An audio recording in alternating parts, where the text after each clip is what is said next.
All right, Raider Nation, we are coming live here from the Big Red Monster in Bacon County, Alma, Georgia. I'm your host, Joe Hayes, and my counterpart here is Mr. Heath Carver. We got a new voice coming this year on Red Raider Radio, and Heath, excited to have you on board, brother. Oh, yeah, man, it's good to be here. It's kind of, a little bit different this year with not having Pastor P here. He's been here for a number of years. He's done a great job for here at Raider Nation, and just to kind of step into his shoes, it's kind of big shoes to fill, Joe. I hear you.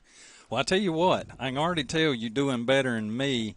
I know you work out and do some of this triathlon stuff, Heath. This climb coming up to the press box, every game it takes me just a little bit to catch my breath. So if I'm breathing hard, I apologize. It's just my big old self out of shape here. Got to get a little more in football shape. Yeah, absolutely. It's early in the season, Joe. We got to get built up to it. So yep, that climb for the first time all the way up here definitely is a little bit further than it looks from down there at the bottom. Well, we're super excited to come live tonight on NFHS Network and BC TV with Mr. Brent Johnson, and a lot of exciting things going on with his program last year. I know the NFHS Network, let me get that out clearly, made a donation to the school with a new robotic camera. Brent, we may get you on in a little bit. You can explain more about it, but we've got this new robotic camera that follows the play, and you don't have to have a man on it. You can put a cameraman somewhere else, capture something else, and just exciting technology. We appreciate all our viewers because that's what really made this possible. And, Raider Nation, we've got a really good following, Heath. Oh, absolutely. And it seems like, year in and year out, they just keep pouring the love out to the Raiders here. It just seems with the touchdown club and things like that we've seen this year, it's the record number we've seen. It is. It's the biggest amount of sponsors we've had. And there's a lot of great things going on here, Joe. We've got a lot of buzz in here on Raider Nation about the things that's going on, and I think people are excited about what's coming in. We seem like we're now playing on the big boy level instead of trying to think small town. Yep. So we talk about new camera. There's more new things that are coming into the program, and then those of you tuning in, I don't know what you can see on the right-hand side of the field from the press box here. Looking at the top right-hand corner, there's a big boom truck, and we've got a new Jumbotron going up. And there was a Jumbotron team that the Touchdown Club committee put together, and those guys really went after it and hit a home run, and our communities and these businesses stepped up, the school system.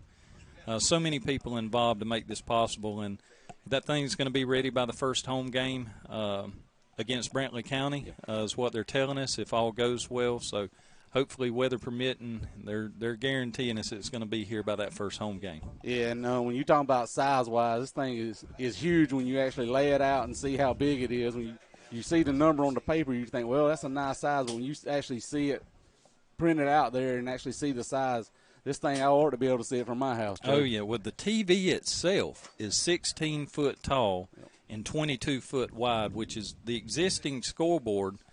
That's basically, I believe, let's see, the black part. You got Coca-Cola on top. Just the black part of the scoreboard, that's 8 feet. So it's going to be double that, and then it'll be the same width. Oh, yeah. So it's going to be two of our scoreboards tall and the same width wide. So that's a pretty big TV. Absolutely, it is. And, when you talk about as far as trying to compete on the level we're trying to compete at, and, to bring the product to the field that we want to bring, just to show a light on the Alma as being a good place to be, that's one we're looking at probably the top 15 size-wise in the state, if not, higher than that. That's Joe. right.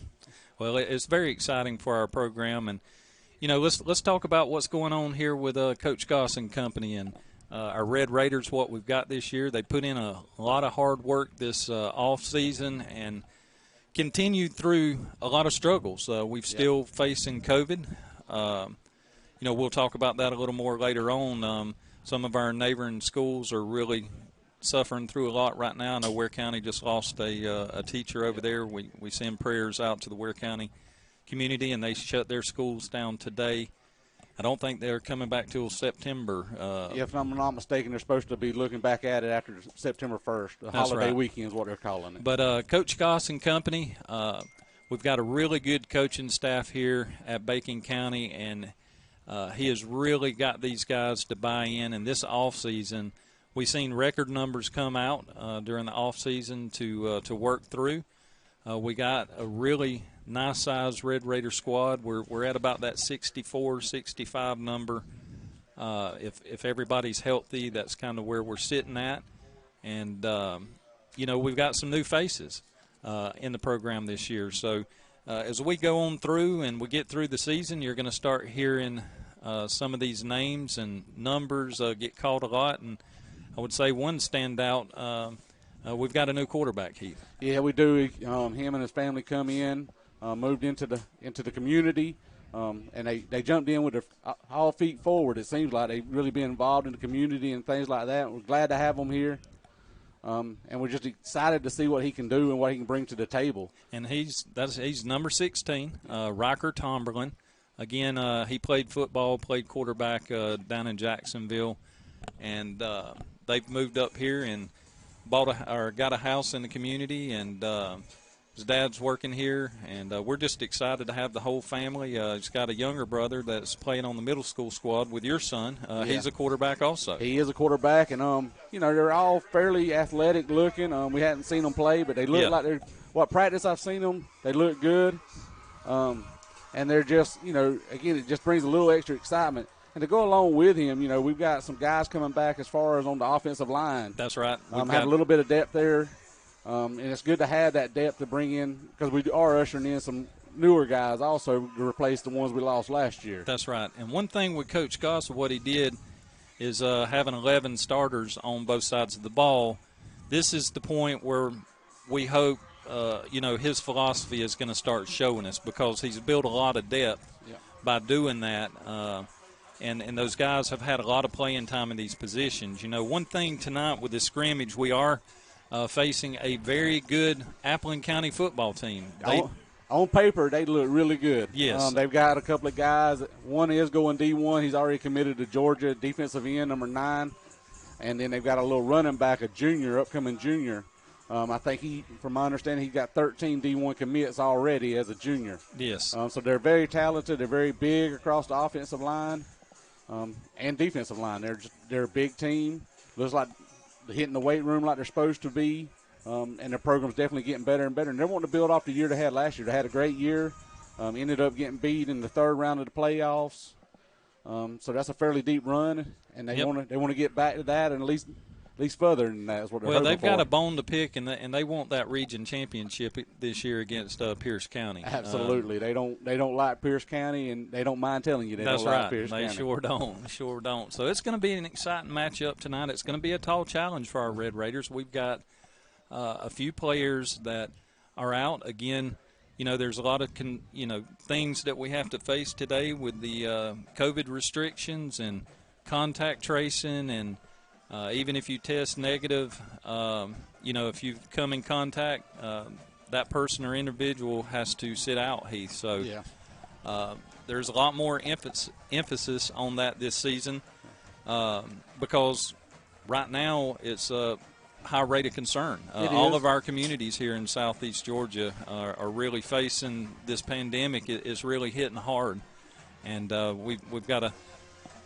And again, as the Raiders take the field, we look and they're not as big as what we were saying number-wise. But then we do have those ones out. Yes, we've got a few out with injuries, but most of them are the COVID protocol that we're following right now.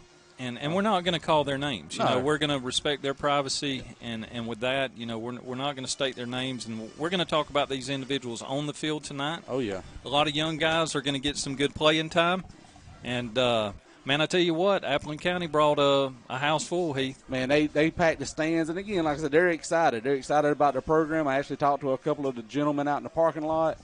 And they're just excited about what the program holds. And, they're under a new coach this year also. Yes, they are. And they went from last year, majority of just run. They'd run it down your throat 1,000 times a game if you didn't stop it. That's right. They didn't have very much passing yards. But now it seems to me what I've seen, they look like they're moving more into the spread offense. Well, Heath, I think people are ready for football. If you'll look over your shoulder to the left out the window, I don't know the last time that I've seen the line that long. And the parking lot's going back there, almost to the old tennis courts back there behind the school, if you notice, right? That's right. So there is a big crowd still to get in here. Yep. They're not in the gate yet.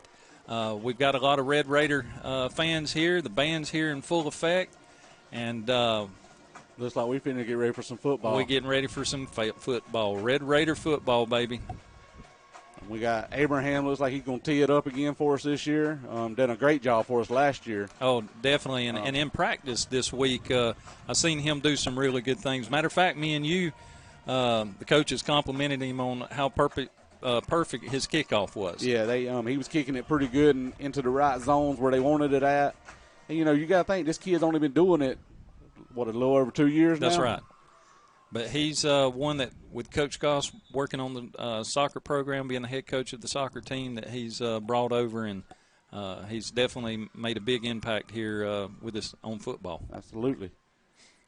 And the kick is off, and he's gonna field it on about the 14, and there will be they'll take it right there. So there's going to be no returns. Yeah, the night they're just going to be on air. If I'm not mistaken, it looks like they're going to place it right in that area. I thought they were going to move it up to the 20s, what I thought they had said, but looks like they're going to just spot it wherever it falls at. Yep.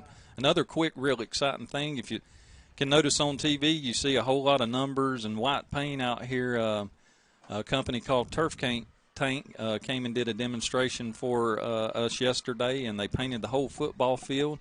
And really exciting things, a robotic paint sprayer. That thing was pretty cool, wasn't it? And I think we sat out here for I sat out here about 4 hours kind of with my mouth open talking about, man, I wished I could have just come up with something ingenious to make it that much easier on somebody. So Appleton County, they're in the shotgun. He takes the snap. He's going to make a read, and he's going to dump it off. And we got number one, Keandre Young. No, that's Gaddafi. Kanafi Newsom. Oh, that is Gaddafi. Yep. I had it right to start with. He, if I'm not mistaken, was just nominated as Georgia Recruit Honorable Mention All-State. Yep. That's good to have. And they're running to the line in a hurry to hand off there to 14. And they blew it dead. Offsides. Yeah, it looks like an offsides penalty there on Appleton. So that's going to take them back. They did get a first down on the play. The ball was spotted on the 40, but this offsides is going to take them back. It'll be 1st and 15. The ball is on the 35.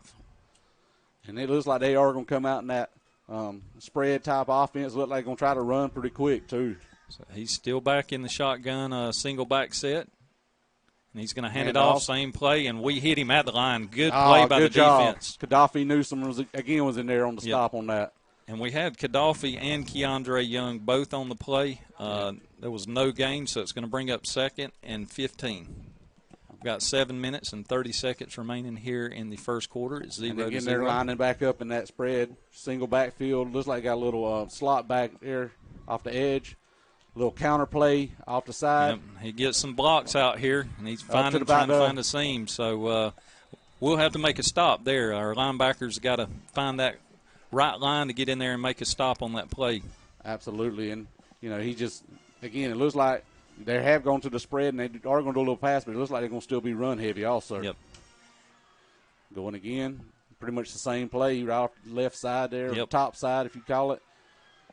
We got number one, Gaddafi Newsom, on the tackle, but there's not going to be enough to stop them with this first down. So a no-huddle offense. They are running right off the hip.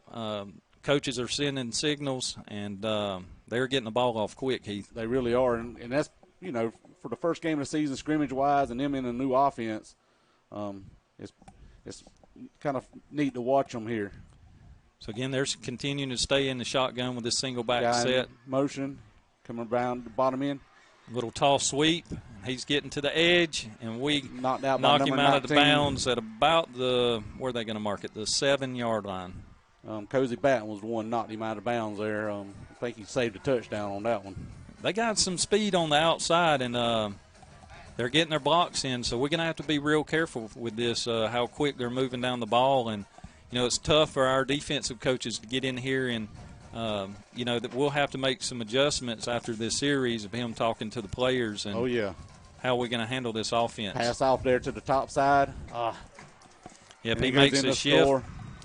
And Applin's going to go on the board first. They just marched right on down the field. That's Applin County 6 points, Bacon 0. 6 minutes and 22 seconds remaining in the first quarter. And they are going to attempt the extra point here. Now, I don't know if they'll let any rush. I seriously doubt on the ball. So we'll just stand up. The players will probably throw their hands and scream and shout. We just see if he makes the extra point. Yeah. No, it looks like they let a little rush come. Did it squeak over? It barely squeaked over. Yes, it was not pretty, but it found a way to get through. It doesn't matter. It knocked the paint off the field goal as it went over. That's right. It was screaming. Yep. But, Applin looked good on that drive there in that spread offense. It looked like they pretty much stuck with, again, it's going to be run heavy, it looks like. Just a different look to it. Well, what's impressive to me is just how quick they're getting these play calls off. Yeah. There's not a lot of confusion. You don't see – typically when you do that no-huddle, hurry-up offense, you'll see some receivers or, some key blocks. You see people get confused. But I tell you what, that whole series to be a scrimmage game, first game of the season, those guys were ready. Yeah, they come on down the field, and they understood their game plan they had in mind, and they used it. We're going to put a little shout out here. They saying they are still over 100 people in line. Oh yeah, that's back about where the entrance is now. Yep. And unfortunately, somebody was asking me, could we delay the start of the game? But no, if you didn't get here early, that's just the way it works. Yep. Unfortunately, that's on as fast as the ticket line's going to move right that's here. That's it. He's got it teed up. He's going to kick it. And a good kick. Fairly deep, back there about our 15 or about our 10. So let's see if they mark it at the 10 or the 11. No, they're moving it up to the 25. Okay.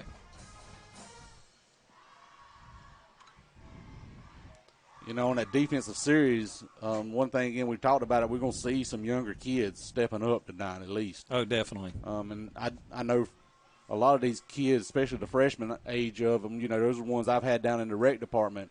And I noticed a couple of them were out there. Number 35, Akey Brown, was one of them. Yep. These kids are going to get a lot of ball tonight, I think. Well, I'm excited, and again, with the numbers that we've got out, this is what scrimmages is for, and I want people to understand that. When you're missing a lot of starters, we got to take advantage of this situation and get these younger guys some playing time. This is where you can make corrections, and it gives coaches an opportunity to get these plays on film and against a good, worthy opponent. And, on that play there, we just had JoJo. He's a sophomore running back, right up the middle. Got a couple of yards on that. Looks like about 2 and a piece. But, that's what it's going to be about tonight. Next man up. Talking to Coach Goss, it's going to, what if this happened in the regular season? You ain't just going to stop the season. You just got to keep playing. That's right. So we go back in the spread again. We look to drop pass. Keandre, he just in and out of his hands. It was a little behind him. Yeah. But it was nice to open up with that, kind of get a little jitters out of it a little bit. That's right. Again, we've got our new quarterback in position here, number 16, Riker Tomberlin. And he's getting the throws in there. He just, like I said, that was a little bit low and a little bit behind. So get these game jitters out and settle in our spots. And had number 0, Keandre Young. He just come out. He played the defensive series. And, again, we're looking for big things out of him this year. I think he's going to step up and be big for us. No doubt. Here we are. We trips to the top. Riker's back. Calls for the ball. He's looking down to the bottom. Got him out. Just overthrew him. Just a shot. Yep. That was the number 3, Trotman. And, again, this is, like I said, new quarterback. This is first game here in Bacon County. You can definitely see with these little bit of the overthrows, there's some adrenaline flowing. He's super excited. But what I've seen in practice, I'm telling you, this boy, I nicknamed him. I started calling him Bullet because he was throwing some bullets. Oh, absolutely. He can throw it now. And we got a lot of supporting staff that's played a lot of ball. Looking back here at our punter right now, number 19, Cozy Batten. This kid can pretty much play all over the field, and he does a great job. I think if the coach told him to play guard, he'd run out there real quick. Yep, definitely. So we're going to punt the ball. It looks like it's dead. Good nice high punt. And he's going to drop it there about the 45 for Appleton County. So we're looking at 5 minutes and 32 seconds left in the first quarter. We're down. Alma's down, or Bacon County's down 7-0. And we're going to see how the defense stands up. If we made the changes we need to stop them this time. Well, as they come off the field in that first series, most of the coaching staff met those guys, so they got to them real quick. Oh, yeah. And started coaching on them, telling them what they needed to do. They got them down here under the tent. Was showing them on the video replays of where their mistakes are and coached them up, and they're doing that with the offense right now. Oh, yeah, and it's great to see that kind of just technology we now have. We started it last year. But, again, it goes back to, right up the middle, number 26, just hitting wide open in stride. Yep. And he got it down there to the 25-yard line against Bacon County, and again, there we go. They're just moving it right on down the field, Joe. And, Heath, this is just what I'm looking at is a lot of returning starters for Appleton County here on this offensive side of the ball, and these boys aren't missing a lick. No, they're moving pretty good. He's back, take a snap. We hit him. We kind of tried to make a little bit of an arm tackle. We couldn't quite get to him, but we do stop him after about what did he get? About 5. They're giving him 5. Man, it didn't look like 5, but I guess he fell forward. Yeah, he did. He took a good lunge there, spun away from him a little bit. And they're staying in this shotgun with a single back set. They got trips to the top. And looks like, they're going to run it. And a little fade pass. Intercept. But we got a hand on it. Number 21, that was McMarsh. And, again, that was our punt returner last year. Done a great job. We know he's got the speed back there, and he looked good. Turning his head and getting his eyes on the ball right there. I'm telling you, and that was a good athletic play. I thought maybe that ball was a little bit higher above him than I thought it was, but I thought maybe he could get up there and get an interception. And they running the plays in as fast as they can here. And they're getting plays off within 10, 15 seconds. Counter play right off to the top side there, and number 0. Number 0, man. Keandre Young, again, come up with a hit. Unfortunately, though, it was already got a first down on that. So it looks like it's going to be 1st and 10. And or my first vision, and goal, I'm maybe? kind of blocked here. So it's it looks like 1st and goal. Or ball's 1st and on 10. the 10, yep.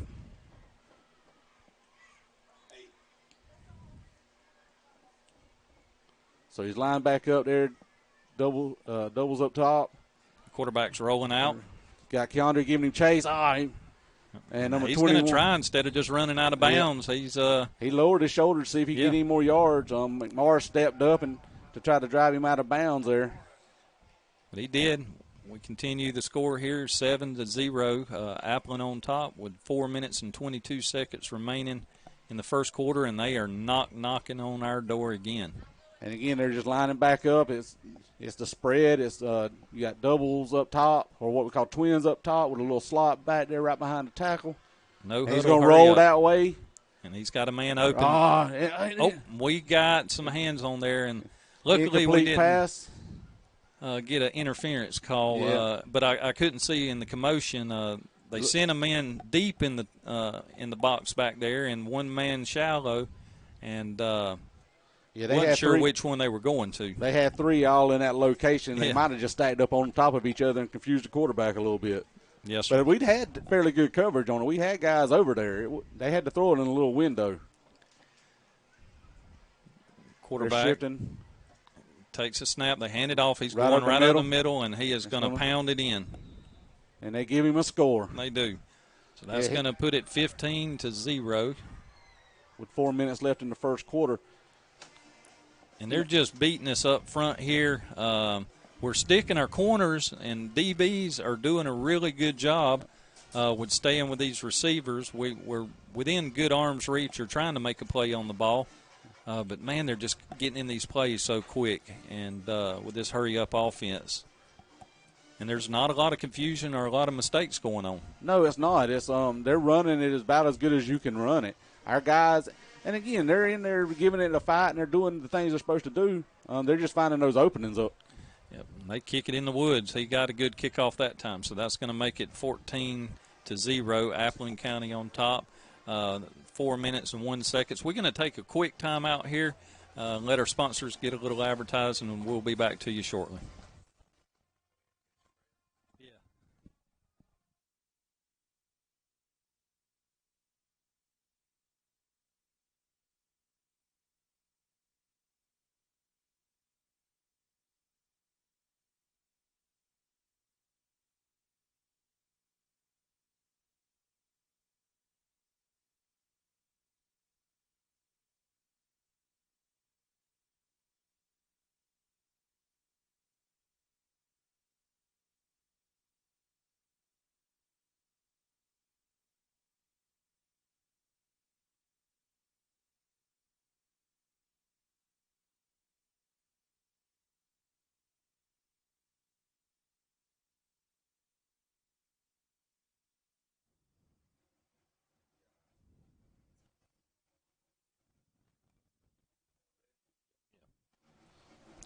All right, Raider Nation, we're back.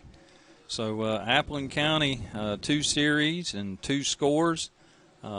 We showed a little nerves on that first series for us, and this will be our second series on offense. So they kick it and a little bit shallower this time. So we let it bounce.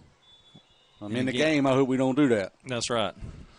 I understand it's a scrimmage and all, but we got to get under the ball. We got to get that ball and don't let it hit the dirt. Yes, sir. I think that killed us in a few games last year.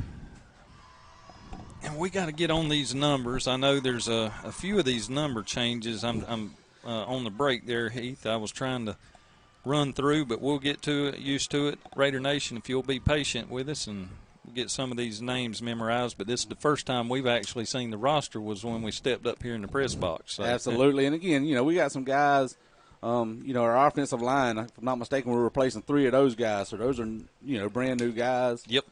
We do have number 74, Caleb Griffin. He's a senior.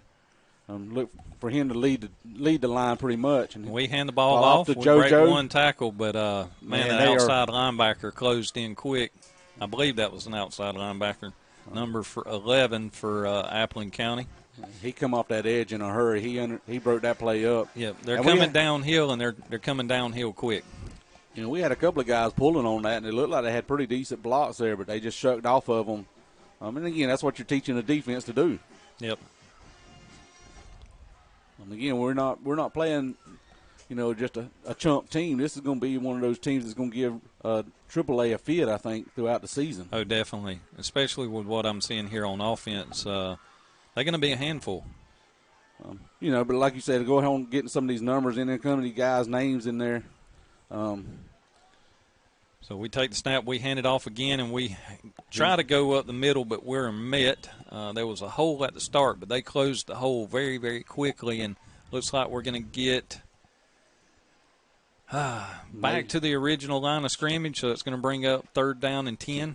Yep. So not a lot of progress here on offense, and they are being very quick and very physical. So we'll have to get something going here. Let's see what we do on this 3rd and long, and see if we air it out and shotgun single back.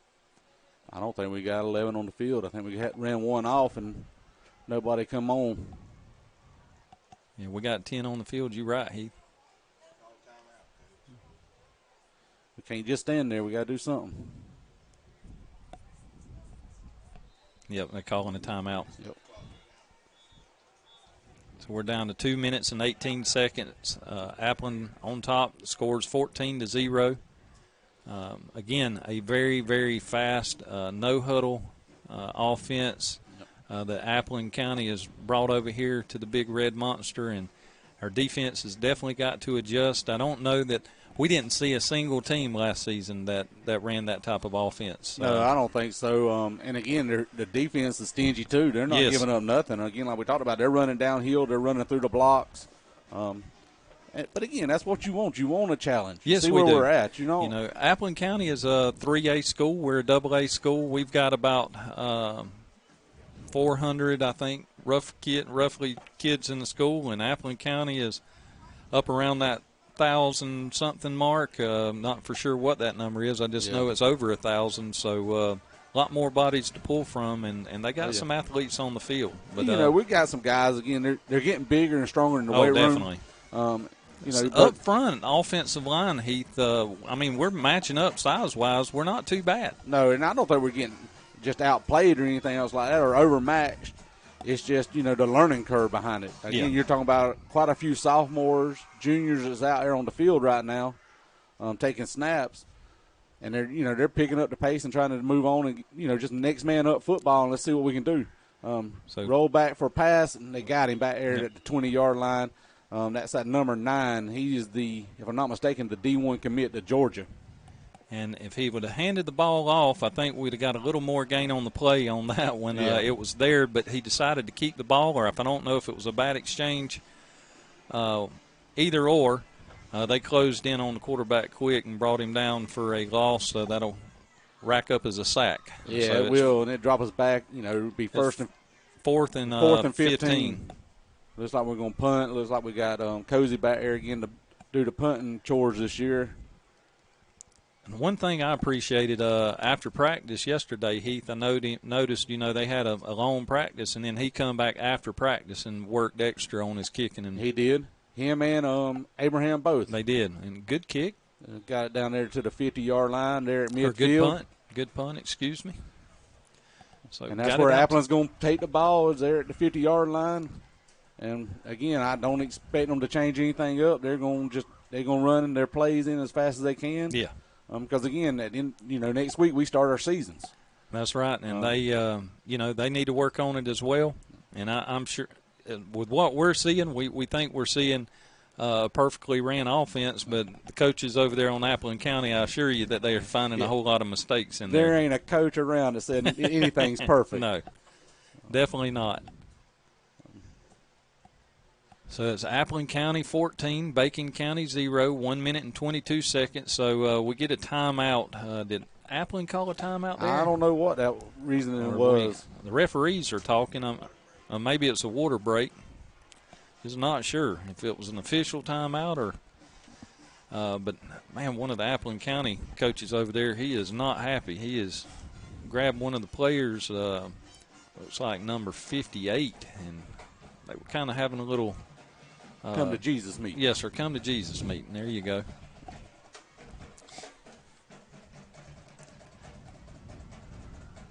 You never know what that's about. It could have been the body language coming to the sideline. He didn't hustle to the sideline. Again, that's something these kids, as we're raising these young men, you want to see them learn these little life skills also on the football field. I know yesterday at practice, there was a kid. He had just come off the field getting water, and they called him right back on there, and the coach really made a point and said, man, I love the body language. He didn't give him any attitude, nothing else. He just put his helmet back on, went back on the field. That's right. And that's what we're wanting is the growth of these kids, not just as football players, but what they're going to be as a community leader down the road. Well, they are changing the culture, and we're seeing it in the classrooms and what these boys are doing and in the weight room. And we're excited at the product that Coach Goss is putting out here on the field for us and what these young men are rising up to. Appleton's back with that single backfield right off that left edge. It should have been a block in the back. Yep. But he came through there, and he made the tackle there. He dove forward for about 3 yards. But that was that young, the young freshman stepping up there and making the play right there. That's pretty good. That was a Key Brown, number 35. Again, I've had this kid for a long time. I'm pretty sure we're going to hear his name for a long time here in Raider Nation. It was a 2-yard gain for Appleton. Yep. Again, they send a man in motion. And bringing down the Twins down to the bottom side of the field. The fake air with a little screen pass. Oh, he dropped it.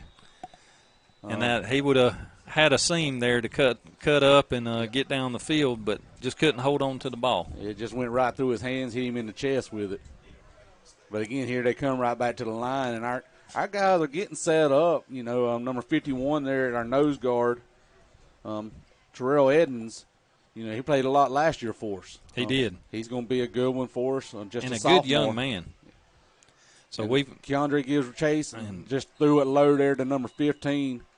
So they're starting to try some new things here, and they're making some mistakes. So they're going in a little bit into their play bag, playbook, whatever you want to call it. I call it the play bag, the bag of magic tricks. So right. They're throwing in a few new little plays, some new players out here, and we're starting to see some mistakes in Appleton County. It's going to bring up 4th down and 8. So they only gained 2 yards on that series, and let's see if they send out the punt team. And it looks like they are. Yeah, and you got to get in that practice because you know, in a game you might make a decision there to try to move the ball as good as their offense did on those first 2 series, but punt it and they'll try to pin us deep here. We've got number 21 McMorris back deep. I can't see the numbers from where I'm at, so you'll have to help me out, Heath. And I'm not sure who's on the top side there. Little decent high little snap. kick, end over end, and it's going to roll. Once it hits like that, it's going to roll. Yep. But the 2 we had back was number 21 McMorris and number 14 Antoine Fuller. Yep. Pierce County's down 6-0 against Dodge County, so that's interesting. I'm sure if there's any Appleton County fans tuning in, they're probably really excited to hear that. And there's not, I don't think any Bacon County fans that ain't going to be really excited either. We like to hear them scores against Pierce as well. And again, you know, they're that's a team that they were fortunate enough to win state, and congratulate them. Yeah. As bad as we hate to, we still congratulate them. They done a great job last season, but you know, it's a new season. That's what I love about high school sports, though, and good old bitter rivals. That's it. Here we come. We brought back. Looks like Cozy's going back into the backfield at quarterback. Flanked there with the one backfield running back. And we may open it up here. You may see some Wildcat stuff, and he does pull it, but he got met immediately by number 50 from Appleton County. Yeah, they just unloaded on us. They brought the house, and they read that one completely as it was coming that way. And it's a disciplined defense. You know, last year they were very stingy with what they gave up, and it don't look like they changed much up. No. And, the head coach was the defensive coordinator last year. Yeah. So as we're getting here to wind down the first quarter, it looks like, don't think we're going to run another play. No. Appleton County is up 14-0 against our Red Raiders. That's going to be the end of the first quarter. So, you know, the positives out of this first quarter, we made a stop on that third series for Appleton County. You know, Coach Goss is working on getting our offense firing here. We brought in another quarterback. See if the coaches can't talk to our new quarterback and see if can get some nerves calm, talk to him about some improvements he needs to make. And we bring in our secondary quarterback and get him a little more experience in playing time as well. And in talking to Coach Goss last night, you know, he was all set on playing 2 quarterbacks. He said he wasn't even sure he might do it all season long because they offer different things. Yes. And like he was saying, that makes a defense or another team, that's what they got to scout for all week long is 2 offenses. If you run in a quarterback and they're offering different things, and both of them throw pretty good. They do. They do. I ain't saying one might not run quite as good as the other one, but I think both of them run fairly good. Yes. It's just a different wrinkle, and that's what this game's about, is how many wrinkles you can throw out there. Absolutely. Absolutely. And especially in high school football, you know, anything that you can confuse your opposing defense, man, it plays in your advantage. And, absolutely.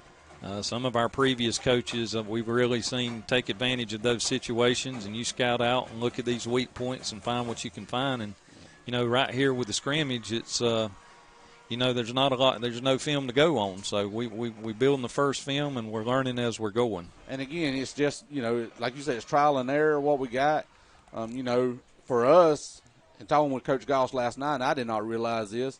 Number 11, Tyron Dean, you know, our senior. He's the only senior we've got that's played all 4 years. Yes. And that's an impressive for that young man to stick with a program, and you know, he's going to be a leader this year. He might not be the vocal leader, but he's going to be a leader out there on the field. He's going to do, and Cozy takes a pitch, running off the edge, number 14. We're going to get a good gain on the play. We're going to gain about 6 or 7 yards, it looks like. Looks like he's going to mark us about 4. They saying he stepped out. So it's going to bring up 3rd down and 6 on the play. And that was number 14, Antoine Fuller, there on the little sweeper or in around. A nice little pickup. It looks like we had a jump there on the defensive side of the ball. Number 52 jumped a little early there, which is good for us. That gives us 5 extra yards there. We'll take any free penalty or free yards you give us. That'll bring up 3rd down and 1. 3rd down and 1. The score's Appleton 14, Bacon 0. 7 minutes and 52 seconds remaining in the second quarter. We're continuing to stay in a shotgun. We got a receiver up top and a receiver down bottom, a single back set. We got 2 up top. So we you got Keandre there, the little slot receiver, slot running back. See if we do a handoff. Or JoJo right over the middle, see what he can do. Looks like he might have got the first down for us. It looks like they're still going to spot it right over the 30-yard line. And just a good old dive play, and he poked his head in there. They closed the hole, but he hit it hard enough to gain a yard. That's all we needed. So first down, Red Raiders. Absolutely, and it's good to see the first one of the year to get it under our belt. Yep. And I'll be honest with you, I'm old school. 5 yards in a cloud of dust wins ball games from time to time. I like to see it come just right up the middle, man on man, see who's the best. I hear you. Well, keep it coming, Heath. I like to hear them old school, what do you call them? We just call them sayings. Sayings, I reckon. There you go. South Georgia, we just call them sayings. That's right. We try not to overcomplicate it too much. But, again, got Keandre in motion up to the top now. Little read option. JoJo takes around the edge, see if he can get to the edge. He got the speed. No, he just didn't get to the edge. Ball came out, but I think they're going to go ahead and mark him dead. And, man, they have got some speed. There was no getting to the outside on that play. And, man, they spread it out. They kept the line of sight on him. And, again, they just flowing downfield. Yes, and that's going to bring up a 2-yard loss on the play. It is, and it'll be 2nd and 12 now. 7 minutes and 15 seconds. The clock is rolling, remaining here in the second quarter. We got one receiver to the top. We got our little slot running back or receiver, and then we got our twins down to the bottom of the field. They're looking to the sideline for the play. Again, we're keeping Cozy back in the backfield for right now. JoJo, number 6, is our running back. And again, I think this is man, that should have been a interference. Man, he was right his back. Yep, he hit him before the ball even got to him. But they are not calling very, very much. They are not. It's again, that was one of those. That was obvious. There's some plays where it's just like, oh, come on. You gotta throw that little yellow thing out your back pocket every now and then. The only thing in his defense is the ball would have been blocked in front of the receiver and the defender. If he didn't see the ball, he may have thought he already had it in his hands. If I'm looking right, number 74, Caleb Griffin, has gotten in our center spot. Changing up a little bit there. Changing up. If I'm not mistaken, he played guard most of the year last year. Cozy's trying to throw a little deep. Yep. And our guy stutter stepped, and I think just a little miscommunication there on what he was supposed to do. Yep. So that's going to bring out the punt team. It's 4th down and 12. We did get a little movement. We did get our first down of the season on this defense. And just looked at, like you said, a few different wrinkles, something a little different out there, again, to make Appleton think a little bit.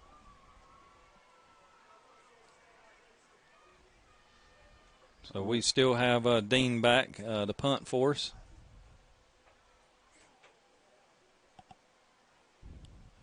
And he's getting them up there. Yeah, he is. He's got some nice height. I'd like to see him get a little distance on it, but see what happens here. So that wasn't bad. A nice little spiral. Got it there down to about their 45. They're going to spot it about. They're going to spot it. Well, the guy keeps moving. I ain't sure where they're spotting it out. It looks like they're going to be about on their 45. Yeah, be on their 45. Yep. I kept looking at the sideline, Judge, thinking he was going to stop here in a minute. What's going on here? That's what they did. Looks like they're on their 44. Here we go back out there. We've been playing for a while now since Coach Regal and Coach Goss has come in here at 3-man front. Yes. And it has its advantages definitely, and we've gotten some guys that's been playing in it now. Oh, it looks like some movement, so they're going to call motion on offense there, and Applin's going to give us 5 yards. Them up. That's right, absolutely. So mistakes coming here as we get deeper and deeper in the game from Appleton County. So let's hope that continues. And defense is definitely tightened up here for the Red Raiders. Yeah, and again, we saw it there in spring. Oh, what we got now again? Some more motion. So another mistake by Appleton County, going to back them up another 5 yards. That's going to bring up first down and 20. Should be 20. Yep. That's right. First down. The ball is on the 34. On Appleton's 34. 6 minutes and 34 seconds remaining. Appleton County 14, Bacon County little 0. Handoff, he gets to the outside. We get a leg and bring him down. Not after about a 4-yard gain on the play. And that looks like number 9? Yep. Terry Moore. Cootie. Well, everybody calls him. Cootie. There you go. A little different when you look down and his real name was there. We've known him for a long time also there in the rec age group. 6 minutes and 4 seconds. Clock's rolling. Oh, we get a push in the back. Looked like a block in the back there. They called it. Yeah, they did. And we're going to push him out of the bounds at about the 39. Number 21, McMarsh, done a good job getting him to the outside. Don't stop on the play. You didn't know what was going on. I'm just glad to see them calling some penalties here now, Heath. And, our guys are still stepping up. They're still trying to get in there and make the plays, or they wouldn't be pushing them in the bag. That means he had him beat already. So that's 3 penalties for offense for Appleton County here on offense in this series. Yep. And that's 10 yards, and now this is going to be, is that another 10? They'll mark this. So that's 20 yards of penalties on this series alone. Yep. It's going to back them back up to the 34. And it's going to bring up second down and 20. 5 minutes and 56 seconds remaining. Appleton 14, Bacon 0. He drops back. He's looking, making a read. Little quick drop out. Oh, he breaks a tackle. Arm tackle. We had him wrapped up there in the backfield, or at least for a little small yardage. Number 40 had his hands on him. And he's going to get about 11 or 12 yards on the play. We got to do a better job of wrapping up. We do, and again, that was a young freshman, Travion Richardson. That just he just wrapped up, but didn't wrap up hard enough. Yep. Let's bring up third down and 12. Third down and 12. We've got them pinned down where we need them at. We just got to make a stop here. That's it. He drops back to pass. He's looking right in the middle. And it looks like just going to get enough for a first down there on that pass. So a gain of 12 yards on that play, Joe. Yeah, that was a big play for Appleton right there. It was, and here they go again. They just running those plays just as hard as they can, get them in. And we're trying to run people on and off the field. Number 38 just came onto the field, Akeem Brown. So they're in our territory now. Oh, outside. Well, that's the second drop ball by number 9 for Appleton County. It is, and we looked like we were reading it pretty good. We just got to get there and make a better play on it. And fortunately, he dropped it. The quarterback's getting the ball out quick. He's not holding on to it long. If you've noticed, they're running 2 quarterbacks also. They had number 1 for a while. Now they got number 12 back there running. Well, number 12 is getting the ball off fast. He is, and if I'm not mistaken, he's a senior for them. And number 1's a freshman. So they've got some quarterbacks in the making also. Handoff right up the middle. Number 14 hit the hole hard, and he's still driving. To drive. He's not stopping, pounding them legs. It takes a host of Raiders to bring him down after about a hard 14 yards. Yeah. He ran that ball hard. We've got to get that mentality of just game tackling, and that's what it's going to take. A good running back ain't going to go down on just one guy hitting him. He's going to take it the whole team.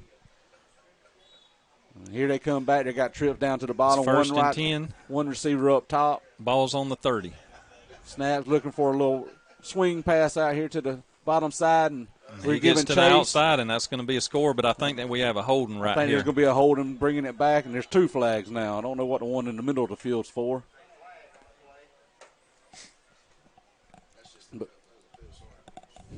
But that will definitely bring that back, I believe, Joe. And fortunately for us, is bringing it back. Yeah, we needed help on that one for sure. He had some blocking there on the outside, maybe a little bit too good of blocking, Yes. as they say. Appleton County 14, Bacon 0. 4 minutes and 30 seconds remaining. So this is the fourth penalty on Appleton County in this series.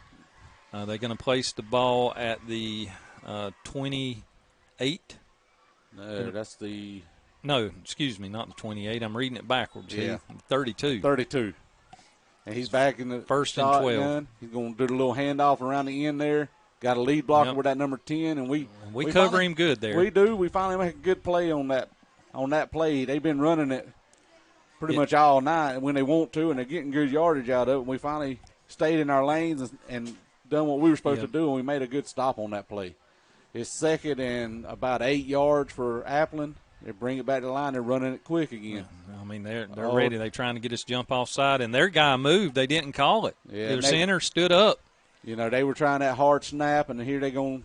You know, they got the play. They're ready for it. The play clock's still running. It's still got plenty of time. As fast as they're running it, they ain't going to have to worry about the play clock. No. He's dropped back to pass. Oh, my goodness. Had it in his Both hand. hands on it. Man, that's that number 26. It looks like, number Ty Carter. Ty Carter. He, a young man, you know, he's a junior, and I'm sure his eyes got real wide when he saw that coming and got excited, but we got to make that catch. But the one thing that broke it up is that receiver did get a hand on his arm and jerk his arm, his right hand, and just twisted it enough. The ball popped right out of it. So it's 3rd down and 8 for Appleton County. They're kind of bunched up now, but they're going to go for a pass. He's looking right deep, there. and We got a guy there and see if we stop. Oh, yeah, we got him before he got the first down. Going to be short about 2 yards. That was a good stop on our end. We made good play on that one. And that was the first catch for that big, tall receiver for Appleton County, number 9. Yeah, he is big. He's definitely the tallest kid on the field, both teams. If I'm not mistaken, he's 6'6". Okay. Well, he's tall. And again, he's a commit on the defensive side of the ball for Georgia. They're looking for him to be They run right at the middle there on 4th down there. And we got to bring him down. We've got to put a shoulder in him. We can't just arm tackle him. He ain't going down just arm tackling. Looks like they're going to mark the ball on the 5. So it's going to bring up 1st and goal. 1st and goal. They got the twins down at the bottom, one wide receiver up top. Handoff right up the middle again. And here he goes pounding. Is driving. And, man, his speed is not stopping. But we stopped him before he got in the end zone there. Looked again to be number 9 there, Cootie Moore. Again, he's a young man that's stepping up as a sophomore and making some plays for us tonight. Number 50 in there, too, Trey Woodbury. Yeah. So it's 2 minutes and 35 seconds. Clock is ticking down. Remaining here in the second quarter, Appleton 14, Bacon 0. And they got us right on our heels on the goal line. We've got to make a stop here. We've got to stand up big. And again, a handoff there. He makes a sidestep and right gets on in. The end zone. So that'll be Appleton County 20, Bacon 0. We'll see if they come in again and get an extra point here. And they just moving too quick on offense for us. And it's just going to take some time for us to get into our rhythm.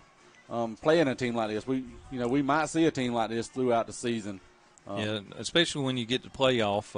Oh, absolutely. But I don't know any of the teams right now that's running this quick. That's right. But they set up to kick the ball. Looks like number 85 is going to do the field goal kicking for them.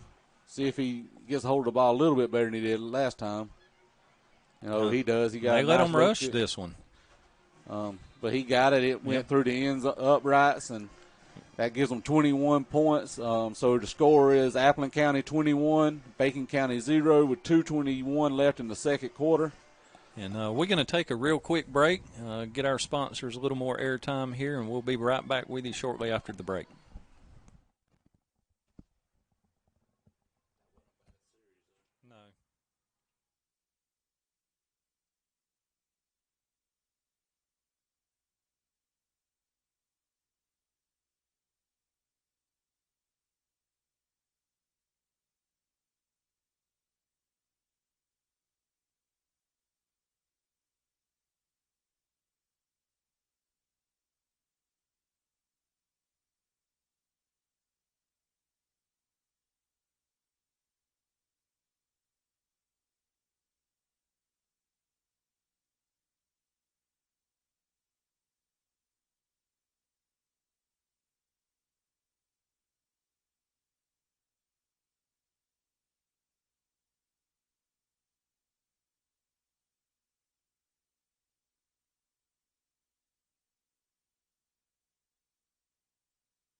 All right, Appling County kicks it off deep. We fielded on about the 5-yard line, so looks like number 3 got it. Just moved it forward with what we're doing tonight and all. But he seemed like he fielded it cleanly. That was good, better than the last time they kicked it off. Yes, and I like to see the guy get under the ball. Absolutely. But we'll see what Bacon County, how they come out, if they're going to stick with Cozy as quarterback, or they're going to bring in Mr. Tomberlin and give him another shot at it. I think Coach Goss is just determined to use both of them, and it looks like Ricker's going to come out and lead the team down the field and see what we can do with it. Yep. First down and 10, balls on the 25. 2 minutes and 21 seconds remaining in the second quarter. Appling County 21, Bacon 0. In the shotgun set, single back, 2 receivers up top. One at the bottom. We're going to hand it off. Little Key Brown, he's trying to shake and juke and try to get a little bit of yards out of it. He might have got back to the line of scrimmage. See if they give him any more. A yard. Yeah, just a little bit of a yard there. But last year, like we said, we were replacing 3 of the linemen. You got Josh Owens, number 73, moving in there at tackle for us. He's an upcoming junior, or he is a junior. Again, his weight room's coming along. He's getting stronger and better. Just a good kid, like you said. We got a lot of guys that's just good kids. Reach back to pass, all right through his hands. He did have the guy on him a little bit. Much better pass that time. Number 10 should have come down with the ball. Mr. Aiden Cawthorn, a freshman, fast as lightning. Yep. He's going to be one of those kids that's going to step up and make big plays for us. He's just a natural athlete. Third down and 9, 1 minute and 37 seconds remaining in the second quarter. We've got our double set, twins on both ends. We drop back, we're going to pass again. He was hit as he let go, intercepted. Yeah, we just overthrew our receiver on that play. Made the tackle there. Like I said, he was hit as he let go of that ball, and it just kind of sailed a little bit on him. Just got to have a little bit more time back there in the pocket to throw it. And they brought plenty of pressure on that play. It was one of those, almost everybody in the kitchen sink came with that one. So that's going to, go ahead. That gives the ball back over to Appling County. With 1 minute and 25 seconds left in the second quarter. See if our defense can hold up. I would love to see a stop here and keep them from putting another score up on the board before going into halftime here. Looks like we made some changes there on defense. Defensive side of the ball, get some of these younger guys some playing time also. But now we've gone a little more to a 4-man front than the 3-man front we've been running. And they swung it out to the outside. We get him out of bounds after about a 9 or 10 yard gain. Well, nope. Maybe about a 7. He must have stepped out a lot earlier than what I thought. So they marked the ball on the 22. And they line him back up there, doubles with the twins on both sides. One back in the backfield. Second down and 4. He draws back. Fake. He does a pump fake. And he hit his guy loaded. He come down with it? No, they're saying incomplete. It hit the ground. Yeah, we did. It looked good to have that little bit of pressure there. That pump fake, I wasn't sure if he got the guy to bite over here or not. He must not have because he looked to go the other way with it. But here they're switching guys in and out, slowing it down just a little bit on this series, it looks like. But they're still in that spread. It looks like, again, like they made that transition into the spread. Minute and 10 seconds remaining. Little handoff. He makes a cut. He is, oh, my goodness. And he gets it all the way down to about the 5-yard line. When he puts his foot in the dirt and he takes off north and south, he makes some yards with it. That is a quick back. And he is not easy to bring down either. He don't look to be the biggest back in the world. He reminds me of DJ Bell with Pierce County. Again, they're going to run a little counter with him. They do bring him down. Trying to see who was on the stop with that. Was it number 22? That'd be Hudson Boatride made the stop. Sophomore for us made the stop there. And Hudson looked like he come off that block real well. He did. It's second down and 2, and looks like Applin's going to take a timeout with 42 seconds remaining here in the second quarter. Appling County's up 21-0 over our Bacon County Red Raiders. And they're knocking on the door again. Yeah, So defense is doing all they can, fighting as hard as we possibly can, and Appleton just keeps rolling downhill on us, rolling downhill, and we're going to have to step in front of them here and make a big stop, because that back, again, he one little shift and he's squirting in. Absolutely. And, it's just one of those things. You got to play the whole field, and with this spread, a lot of times we want to kind of stay to the outside, but with that little guy there, he's coming up the middle. Yes. Our middle guys have got to stand strong and get off those blocks and make the tackles right there. And this is why we face bigger competition, is we want our guys to realize what it's like to face a bigger team than you are. Feel what it feels like to be behind, under pressure. And, this is where men are made. Absolutely. It's not always going to be easy. No. This is a game it'll test you, and it's supposed to test you. That's the reason we love it. Well, Region 2A, nobody's going to hand it to you, Heath. Absolutely not. It's one of those regions that you can be beat on any week, and any team can beat you. Yep, and they hand the ball off. And right up the middle again. And they punch it in for a score. That's another score for the little running back there. Number 11. We do not have a roster for them, so we apologize. We can't call no names for Appleton County, but, again, they didn't bring no roster up here. That's going to make it Appleton County 27, Bacon 0. I'm going to attempt the extra point. And it looks like they're letting them rush there on the field goals and the PATs to get a little feel of it and things. See if we can bring enough pressure to kind of get him off his game. And we're getting in there close. We are, but it looks like he put it right back through the uprights again. So that's Appleton County, and field goal, or PAT was good. Be 28-0 with 36 seconds remaining in the second quarter. I want to just, as this game progresses and stuff like that, we want to see the body language of these kids. Yes. Understand that they're down right now, but we need to understand that we can just pick it back up and just continue to play and play at a high level. Well, I haven't seen not saying it hasn't happened, but I haven't seen anything bad down there. No. Our boys are keeping their heads up, staying in the fight here. Absolutely. And, again, we're getting some young guys in there playing time also, because I noticed Gaddafi was not in there on the defensive series this last time at middle linebacker where his normal spot is. So that means, he might have been giving him a little bit of rest, because I know he's been playing some offense also. Right. And we all know Coach Goss, he likes that 22 starter system that he's been running for the last little bit. He does. But with what we've got today, with the numbers, he's had to change his game plan a little bit. Yeah. But here we go again. We've got our two deep backs again. Looks like to be number 21 and number 3. He kicks off. They have a little bit of miscommunication again. Again, it's just something to work through. Those are the little things. This next week, we know the coaching staff's going to hit on it a little bit. Oh, definitely. They're going to hit on it a whole lot here at halftime in the locker room. That I promise you, too. Absolutely. But our Raiders are fixing to take the field again there with 36 seconds left in the first half.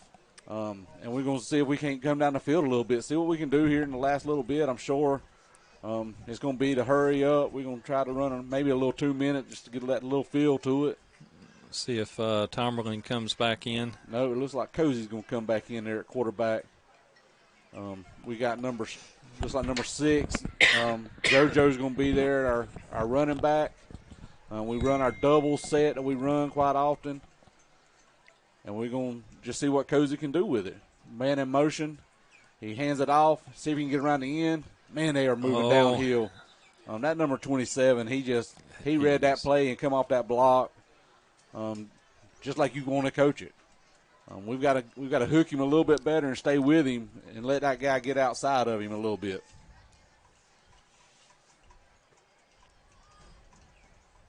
But here we go. We got trips up to the top side of it. We got a one-run receiver down at the bottom, keeping with the one running back system there, and Cozy in the backfield. He's surveying the field, kind of looking around. He takes the snap. He's going to hand read it off. Option, hand off to JoJo, and he he goes outside. And there's just no getting outside on these guys. You're going to have to put your foot in the dirt and try to get what you can get out of it. Yep.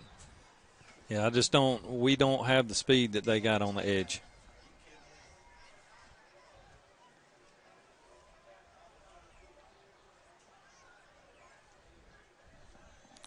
Well, Heath, you got your first compliment of the night, brother. I got people sending me a message saying you the highlight of the night, brother. Well, highlight of the night. I hear you. We appreciate everybody tuning in, and I'm super excited to have Heath Carver on board with us, a former Red Raider, wore the uniform proudly, and helps us in the touchdown club, and bringing new exciting things here to as we get more and more comfortable walking into this, Heath, and you and I both will continue to grow. I would say that at this point I should be a whole lot better, but it's still a work in progress.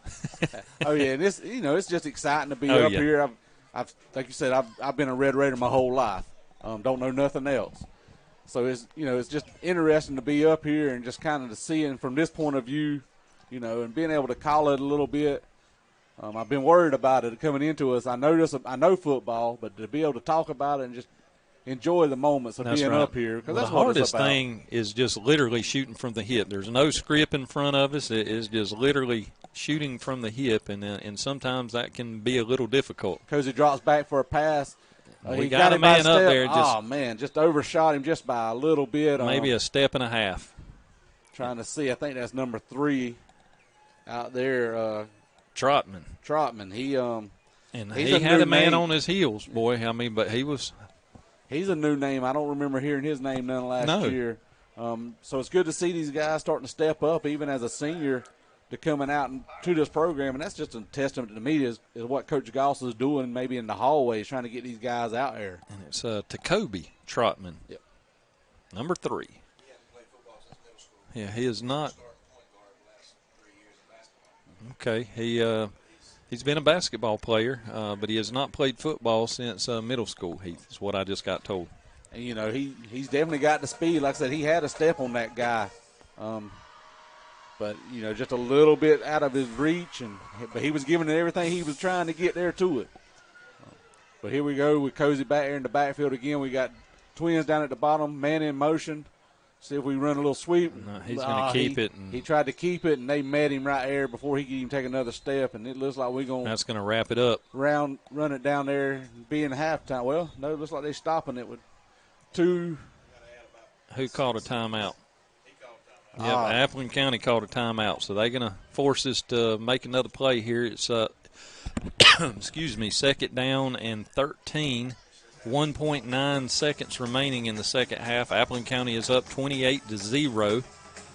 And, again, sometimes I apologize when I go silent here. I try to play double duty up here in the booth a little bit and post on social media kind of what's going on and keep everybody current and up to date as live as possible of score updates. And, Heath, you're doing an outstanding job filling in while I'm trying to pull these double rolls and keeping us informed live here on the radio.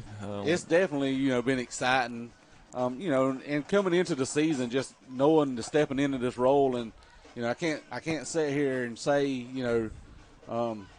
anything other than was excited, but, I got, old Peter Simmons on my mind a little bit tonight, too. He was one, he was going to come up here in the booth and be with us. And, if you know anything about Red Raider football, Peter Simmons. And yes. He was one of those kids that he was excited leading up to the season, and he just unfortunately passed away in a car wreck, and we just remember him tonight and pray for him or his family and everything they've gone through. But that's the end of the half. We did get a playoff heat we there. We did, and it looked like a pretty good pass. So we had Tomberlin at quarterback. He hit one of our receivers in the middle. He made a good snag on the ball. And he actually was standing in the pocket with a guy draped over his shoulder to make the throw also. Yes. So that's a good sign there to end the half. It is good positive play. But let's go back to, Peter Simmons. He meant a lot to me. Personally, I was asked to give the eulogy at his memorial service and or at the funeral, And what a special young man. To me, he was one of the finest to wear the uniform. Absolutely. And again, I made this post on Facebook. I got to know the young man just a few weeks prior. We were going to work together down at the youth level to coach football, if not with each other, maybe in the same age group against each other, but we were going to work together. And that was where his passion was at, was with Red Raider football and the program, even down at the youth level. And I made this statement to somebody, I wished at 24 I understood life the way he seemed to understand what life meant. Well, as a young man, I helped feed the football team and 3 meals a day. Every meal, this young man for 4 years come up to me and he said, thank you. And we all have bad days. We have days where maybe you don't come in contact with me, you come in contact with the next person down the line. But for him to make a point to come to me every single time and say thank you is just a testament of what kind of character Peter Simmons had, and the love that he had for this program, this community. After graduating, he coached, helped coach on high school football here, coached at youth league, rec department levels as well, helped coach on the middle school staff. I mean, he was just a special, special individual. And, just the conversation me and him had a couple of weeks leading up before he passed away, and, I was one of those. I had went with my son through rec football, and I was debating on whether or not to come back and start coaching again. But talking with him, man, he had me truly excited about just being back with the kids, and just being around him just that little bit just spoke volumes. Again, like you said, just the young man he was. It is. And I can't sit here and not think about him tonight, because I know that he was excited about stepping into this role on whatever it was, just to be able to be part of Red Raider football again. Because he's like myself. We love this town, this community, and he was excited about doing this for Bacon County. Well, Heath, he's still here with us today. Oh yeah. And after I left that service, on the way home, I turned and looked at my wife and I said, I can't stand up there and tell everybody that attended that service that we all need to be a little more like Peter, and me not hold myself accountable. I told her, I said, I'm going to go home, I'm going to change clothes, and I'm going to go to town, and I'm going to go do some work for the Touchdown Club. And I don't know how alive I've felt like that in a long time. And Peter moved through me. He was a man of faith.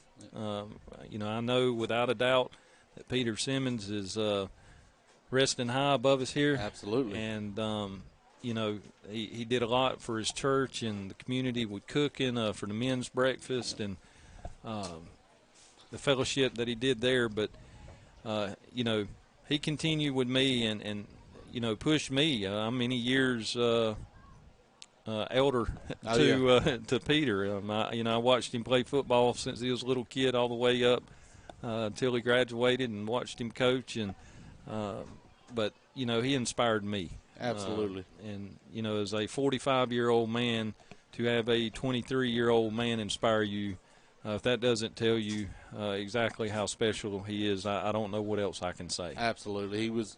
You said it right. He was one of the best of us to put the uniform on. Absolutely. And so we want to continue to honor him this season and his legacy, what it means to be a Red Raider. Absolutely. And, and we encourage all of you out there that's listening, to get out, get involved, be a part. The impact that we can make on this youth in the community, it's our responsibility. I remember growing up, there was one time, boy, I thought I was big and bad driving a truck, and I went and cut a donut in our neighbor's field, and he come out there, he caught me, and he took me out, and he gave me a good old spanking, and then took me to my dad, and then my dad took care of business. And so our neighbors, he looked out for me, and it taught me a very valuable lesson that day, is not only my dad, but there's people in the community too, that look out for us. And we can sit here and say a lot of times these youth today, they're, not what the youth we were back when we're this and that, but, as a community, it's our responsibility to step up and lead the way and to train each and every, not just our own children, but all the children of the community, Heath. And for me, I'm like I said, I'm a Red Raider through and through. I lived through it. I played on these fields. And, the reason I do a lot of what I do now is I owe a debt to them guys that were on them fields that coached me. Those were role models to me. Yes. I had great parents. I'm not going to say I didn't. But those men mean a lot to me. Again, I get to see Coach Bentley and Coach Tommy. Not a time that I don't shake their hand and just tell them how much I appreciate them because, again, they shaped who I am. Yeah. And it takes that. And I made a statement a few weeks back, and being involved in the stuff that I'm in, Bacon County is one of the greatest communities to live in with supporting our young people, whether it's monetarily or volunteering or you got teachers stepping up and taking kids to Nashville for nationals in different clubs and things like that. That's what a community's about. And Bacon County, and we can attest to that being in the Touchdown Club, what we've seen, the amount of support we've seen this past year has been unreal. It has. And I say it time and time again, and I know people say I'm beating a dead horse, but I mean it with all my heart. There is no greater community than Alma, Georgia, boy. I don't want to be anywhere else other than right here. I love these people. Love Raider Nation. Everyone here, how this community steps up and rallies around anybody that's going through any trials or tribulation, and just the love of the people and the care. It means a lot. And it goes back to, just what we were talking about earlier about the Jumbotron, as we're calling it down there. You look at it around at these ones that's got the bigger ones or the ones as big as we got, and you look at those communities, and every one of them's done by SPLOST or tax money. Yeah. This here was all community funded by just because they love Bacon County football and they want to see us have the best product on the field, and just people can look at it. That's right. And what we've talked about, we know there's communities around us that's looking at us and, man, there's no way Bacon County should have a better facility. And they're going to their Board of Education and they're saying, hey, we need y'all to step up. Yeah, and that's public knowledge. Yeah. Pierce County did that. They went and stood before their Board of Education and said, Bacon County's got a better facility than we got, and we got to do better. Absolutely. And it's because of the community, just the support. Yes. I talked with the one over there, and he was saying, he said, I don't know what y'all doing. He said, but y'all got them on fire. And Bacon County's hungry. We're hungry for a winner, but we won't just to have these guys, not just guys, but the girls in competitive cheer or whatever sport they're in, not just be great athletes here, but then go on to be great community leaders later on down the line. And that's what, for me, as a father that's got a kid in high school and one's fixing to step up into the football program, hopefully next year he's going to put on the Red Raider jersey. I want those kind of mentors out there for them. Definitely. And I think back, we talk about legends here, legendary Coach Duck Taylor, the impact that he made on me when I first moved to this community, and John DeLoach, Coach John DeLoach, man, them two guys right there somehow were connected to my wife's family, and they made a beeline to me and immediately got me and my boys involved in this program and this community, and I couldn't be more thankful to have two bigger legendary names than them two names right there. And another thing that's really, I'd say, rekindled this tradition here in Bacon County is this Wall of Fame. Absolutely, man. It is. Last year when we started out kind of looking at this thing and trying to, pretty much we were throwing stuff on the wall just to see if it'd stick. Yeah. And all of a sudden this thing took off and we started getting videos in of past Raiders back in the 50s and 60s. And I've told everybody that I've had the chance that'll listen to me, and some of them might be tired of it. Yep. But the morning that I was sent a clip of my dad taking a toss around the end back in his glory days of high school, I never saw that. And to be able to see that, that was one of the coolest things in the world. Yeah. And around my family, it was sent to my uncles, my cousins. Everybody was just talking about that. We were thrilled to death. And we've got another good class coming up this year that's going to be inducted here in just I think the first game at the Brentley. I think we want to talk about that. But, Heath, that's something that moved me is back when we started this, and one thing you'll never do is keep a Red Raider down. Oh, no. And when people have doubt and say you can't do this or you're not going to pull this off, Raider Nation will prove you wrong, son. That's every time it's happened. This Wall of Fame is a testament of that. A lot of people didn't think it would get off the ground, but we proved that wrong. And it's just like this Jumbotron. A lot of people had doubts. Even myself, because Absolutely. Some things are a tall challenge. It and is. You're just like, man, is there any way this can be pulled off? And then you watch it start forming, and you're like, just, man, this is happening. That's right. Again, walking down there yesterday as we were watching, again, another great thing that looks like it's maybe happening is the turf tank. We got the field painted. But to look at those holes, it's like, wow, this is coming up in the next few weeks. We're going to have this Jumbotron. Like I said, this thing is going to be huge. That's right. And it is just really, really exciting and elevating things for this program to take us to another level. Some people may look at it as, what in the world do you need all that stuff for? Again, it's just another key to help ease time, process, create excitement, fan experience. All this, as I look out here right now at halftime, and this stadium's half full, and I look down there at concessions, and Heath, I would not want to be at that line. Absolutely no way not. possible. And they're wrapped around the field on both sides. And we knew coming in that Appleton was going to bring a good crowd. Oh, definitely. They travel well. But, talking about, folks saying, well, we just might not need this.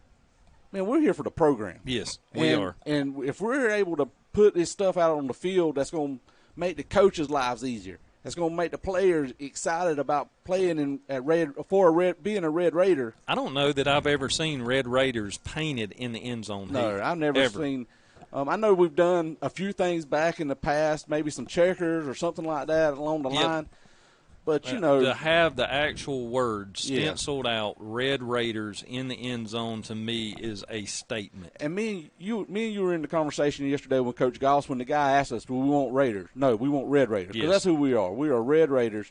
And he said there's only two Red Raiders he knows of. That's us and Texas Tech, and it's something that, we're very proud of. Absolutely. We're not Raiders. We are the Red Raiders. Absolutely. And so let's go into this Wall of Fame while we still got a little bit of time. And I hope I met a former Red Raider earlier, asked him if he would come up and sit with us, but he may have forgot or got a little cold feet. We'll see if he comes on up and shows up. But our inductees this year for the Red Raider Wall of Fame, we got the legendary Joe Sears, 1950s inductee. He was a 4-year letterman from 1954 to 57, class of 1958. First 2 years as Bacon County B and last 2 as a Bacon County Red Raider. A pivotal player both on offense and defense, best known for his quarterbacking. Played quarterback for 2 years at South Georgia College under what became the legendary Coach Bobby Bowden. Up to death, Joe was a faithful attendant to the Bobby Boys golf outing. Coach Bowden still holds the event annually, which we just lost him. But at the time this came out earlier in the year, that was true.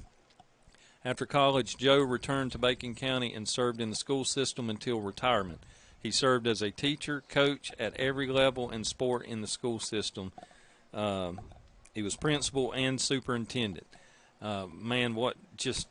Good gracious. I mean, that's Mr. Red Raider. That's Mr. Red Raider. When you think of who is a true Red Raider, again, to be part of the last group to be Bs before they turned into Raiders, and then to go off to have the success he had over at college, and then to choose to come back home. Yeah. And, again, if you knew Coach Sears, and I had the privilege of him paddling me a couple of times for doing things I probably shouldn't have been doing, but he would always have that just compassion for you to make sure that, hey, you need to be on this path instead of the path you're choosing. Definitely. The next inductee is Larry Slider Taylor, That's nicknamed right. Slider. He's a 1960s inductee. He was a 3-year letterman from 1967 to 1969, class of 1970.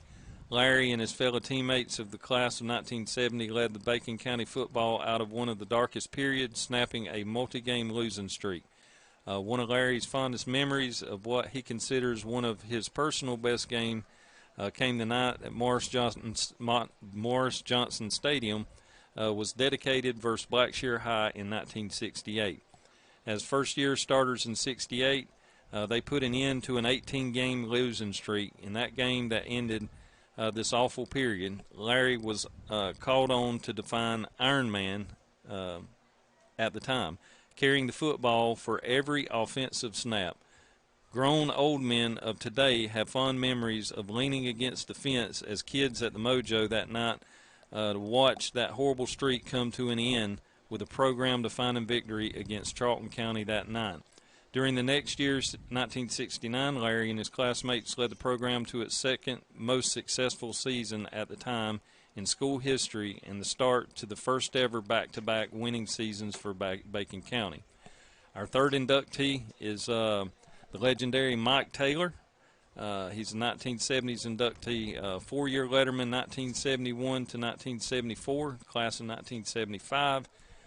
Mike was one of the most recognized athletes in Bacon County history, a dominating presence on the basketball courts and a leader on Bacon County's last state champion in basketball, even better known for his presence on the football field. Mike and his teammates, the 1973, pulled off one of Bacon County's greatest upsets, beating a number 7 ranked team in the state, Irwin County, to start the season.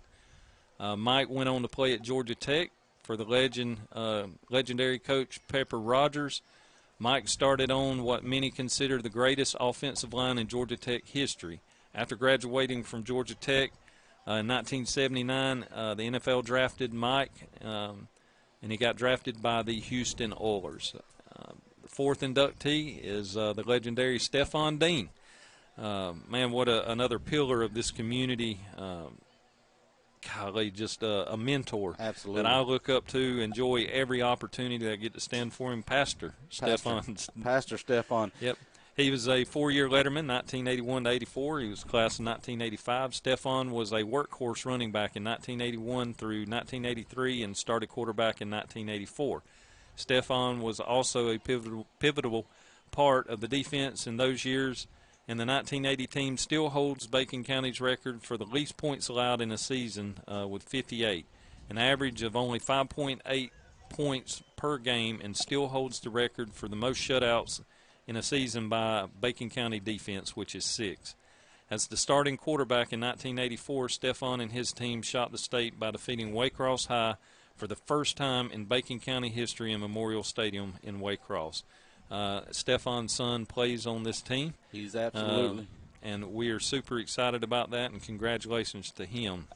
The next inductee is Rasheed Slade, 1990s inductee. Rasheed was a two-year letterman, 1998 to 1999. He was class of 2000. Rasheed was one of the most intimidating football presence on the field in Bacon County school history. Rasheed was a beast and a gentle giant in the same uniform. A two-year 1,000-yard rusher with a total of 2,294 total yards rushing. His 1998 team had a successful campaign and made the state playoffs. The team was eliminated after leading the number 1 team in the state, Emmanuel County Institute, on their home field for all but the last 2 minutes, losing in a heartbreaker 26-25. If possible, this game could go down as one of the greatest games in Bacon County football history. That was a loss. He was a multiple sport athlete, and also his son, which you will hear throughout the season, is also an athlete for the Bacon County Red Raiders and plays on the football team. Absolutely. And that group that you just talked about, as far as player-wise, you know, that when you talk about Red Raider lore, those guys are mentioned pretty quickly in that list. And again, there's ones that's going to be brought up as years come along. But those gentlemen, when they put on the Red Raider uniform, there was something special about them, and everybody knew that. And I can remember as a kid, you know, Mike Taylor, I've always been a lineman most of my life. Yeah. So those are guys I look up to. And, definitely. And to know somebody like Mr. Mike, who made it to the highest level that we all, as when we put on those shoulder pads, we wanted to make it to that highest level. He was able to make it there. Yes, so to sir. have that in Bacon County, that's pretty awesome to have that. Well, there's 3 more inductees, but we're going to wait. I'll announce them at the end of the third quarter. So we do have a former Red Raider, Heath. If you want to hand him your headset, I sure will, man. Come up here and graced us with his presence and to give us a few minutes of his time. We've got former quarterback Cooper Brown. Cooper Brown, welcome to the headset, brother. Hello. Man, how's it good to be back here at a football game, the Big Red Monster? Beautiful. Brother, do you miss it? I miss those lights, I can tell you that. Well, man, I know you've been going to school over at ABAC and working on getting your agronomy degree or degree in agronomy, and working as a superintendent, assistant superintendent over at Okefenokee Country Club, and we're super excited for you there. And your dad's continuing to help here, coach on the team. And what do you think about some of the things that you've seen going around Raider Nation and the football program here? What you think with what we got going on, Cooper? It looks good. We've had a lot of kids out this week. I think this affected us definitely. Yes. I think there'll be a lot more progression to it than what you see tonight, but it's going in the right direction. I think Coach Goss is doing a good job keeping the guys' heads up. Oh, definitely, and Heath and I talked about that throughout the game. We never seen them put their head down. They played hard, and, as far as some of the new things adding to the program here, what do you think about the Wall of Fame and the new Jumbotron and some of the paint you see on the field? What is some of these changes, what's your take on those? I like it. I like to see a nice, what's the word I'm looking for? Innovation. Yeah, there you go. Innovative products, and and it's good. exciting for the kids, and get them more exposure in whatever ways we can, and help the coaching staff out here and excite the fan base all at the same time. And Cooper, we appreciate you coming up here and taking some time with us. And man, we super proud of what you did on the field for our Red Raiders, and we had some exciting calls. I did watching you play, and I was fortunate enough to live next door to you, brother, and watch you and my boys grow up and throw that football from the time y'all were 4 and 5 years old, and y'all played yard ball all the way up till graduation. So I'm going to call this yard ball too, because it was always a good time to get to see you throw a pass to Xavier or throw a pass to Walt, and just good times. And we excited to have you home to come up here and watch some Red Raider football. And again, Coach Goss is doing a good job with what he's working with the program here, and excited to see where he takes it. We got about 20 seconds remaining coming in here. We're about to start the third quarter. Our Raiders are warming up and stretching out to come back in. Appleton County is in a big team huddle here at the bottom, the south end of our stadium, and now our Raiders are coming in for a big huddle around Coach Goss. He's getting them, giving them a real good talking to here. I see that hand going out. It's shaking and some pointing.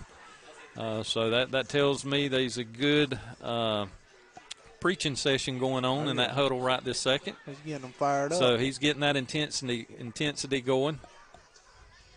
A lot of fire up on them. That's right. Get them going. So we're coming to the sideline. So we'll start the game clock here with 8 minutes, and score is Appleton County 28, Bacon County 0. Start of the third quarter, and we are facing a very, very good Appleton County football team, Raider Nation. These guys returned a bunch. When you hear Pierce County's coach talk in his interviews of, what he feels the biggest threat is, one, the number of kids that they lost and how many kids Appleton County kept, because that was a game last year down to the last minute. Appleton County or Pierce County went on to win the state championship, upset the team. A lot of people thought Appleton County was going to win that region championship game. They ended up continuing on deep in the playoffs, but Pierce County come down with a win, and they had several close calls throughout the season like that. But this Pierce County team, man, they definitely are very polished. Not a ton of mistakes. They've made mistakes, but it's mainly when they're going, I think, with some new things. They definitely got about 5 plays that they do extremely well. and this no-huddle, hurry-up offense is hard. Oh, yeah. It's hard to keep up with it. It is. So it keeps the defense on the toes. You have to make adjustments quick and go from there. So, again, Appleton County, they're going to kick it off to us. Marches down, and a little bit shorter kick this time. So that's the shortest one of the night. We fielded on the 10. They will bring it up and spot the ball on the 25 because we are not doing a live play on that. So they just mark the ball dead and then bring it out and spot it on the 25. So it'll be 1st and 10, Red Raiders. Ball is on the 25. There's 8 minutes in the third quarter. Appleton County 28, Bacon County 0. So let's see if this halftime and locker room talk that, the coaching staff was able to get these guys settled in, get them motivated on what we got to do and the corrections we need to make, and let's see how we do on this first series in the third quarter. So we got Tomberlin at quarterback in the shotgun, single back. We got 2 receivers down bottom. We hand it off. Nope, he faked it, and we caught a man in the middle. What a pass. Oh, and he got a stiff arm, and he's still continuing to run, and he runs out of bounds at the 40-yard lines, breaking into Appleton County territory. So right out the gate, Tomberlin fakes the handoff, even fooled me on it, and hit a receiver right across the middle, and he broke it to the outside and managed to get a good stiff arm in there and get some more yards, and a big gain on the play.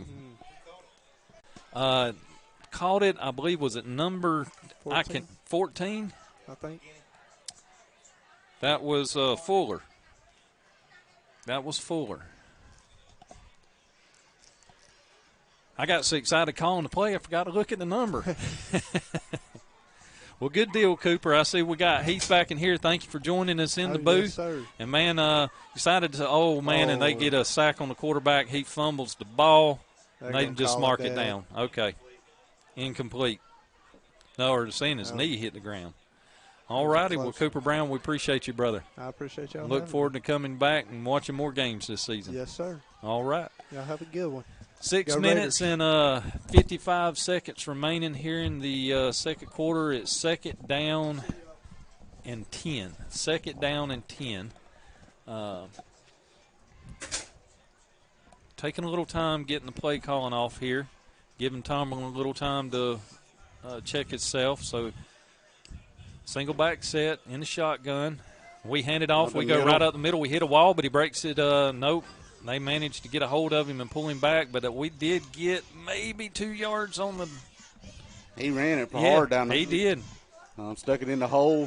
They just closed the hole up on him. Yep. So he did get a 2-yard gain on the play. It's going to bring third down and 8. 6 minutes and 33 seconds remaining. The clock is rolling. Appleton County 28, Bacon County 0. Coach Goss and company getting the plays off here. We're in a no-huddle play calling situation as well. It's not as fast as what Apple's running, but we are doing no huddle. Single backfield still.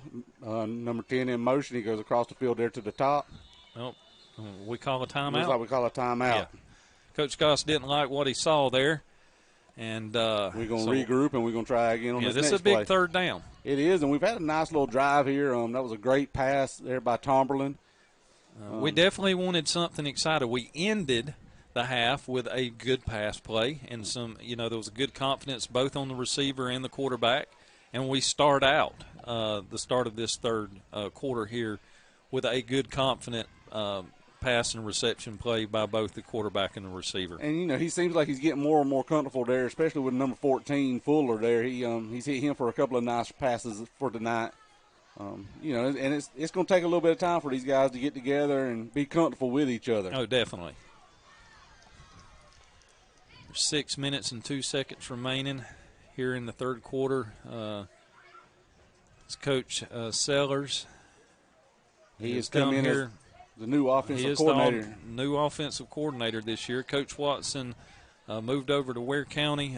He pastors a church over there, and plus he teaches and is a football coach as well, and made more sense, for him to move on over there and be closer to his church family. We go back in motion with number 10. Now we got trips up to the top side. Tomlin looking. He's looking. He makes got good. Oh, man, he's draped all over him. Yes. Come on, man. We got to make a call there, guys. It looked like a good pass. Looked like a great route. Just had the guy on top of him, and he made that look it in. I just don't see how being on somebody's back with your arm over the top of them isn't pass interference. They say I got that Bacon County education. It don't look real smart to me neither. But anyway, it is what it is. That brings up 4th down and 8. It looks like we're going to be in a punting situation. Cozy's back in the back there again to punt. And this should be pretty good field spacing for him. This is about his area. He just get one of those nice high ones up there and let it hang there and let our guys get under it. So we need to get our long snapper some practice. A little low. Nice high kick again. See if it's going to stay out of the end zone. Oh, definitely. Well, we got the wrong roll there, but it wasn't a bad kick. It stopped just maybe a half of a yard rolled into the end zone, but a good-looking kick. Yeah, not bad. Or punt. Good-looking punt. And again, we're getting our guys some work, and if I'm not mistaken, that's probably what Coach was saying, our 3rd-string long snapper that's in there right now. Yep. Again, that's just the injury bug. That's the way football works. Sometimes you just got to step up and do the best you can. Next man up. That's it. Next man up. And our guys tonight, again, the score don't look great our way, but to me they're showing something about themselves a little bit. And when you're playing with your 4th-string running back, it is what it is. Not to make any excuses or nothing else like that. These guys, we're playing a very good team. Oh, no doubts. Hands down. So nothing to take away from Appleton County here because they are playing solid football. And here they got 2 wide receivers, one to each side. Little slant pattern, hit him in stride. We barely hang on to him, but, man, it was a big gain on the play. Yep. Looks like there's a flag down back there. Looks like be in the area of holding. We'll see what they call here in a minute.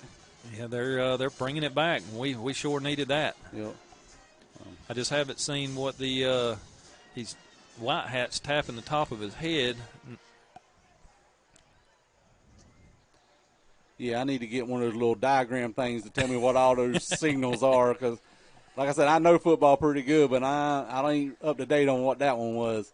But it went against Appleton County, so that was good for us. 5-yard penalty. Bring up 1st down and 15, 5 minutes and 41 seconds remaining here in the 3rd quarter. Appleton County 28, Bacon County 0.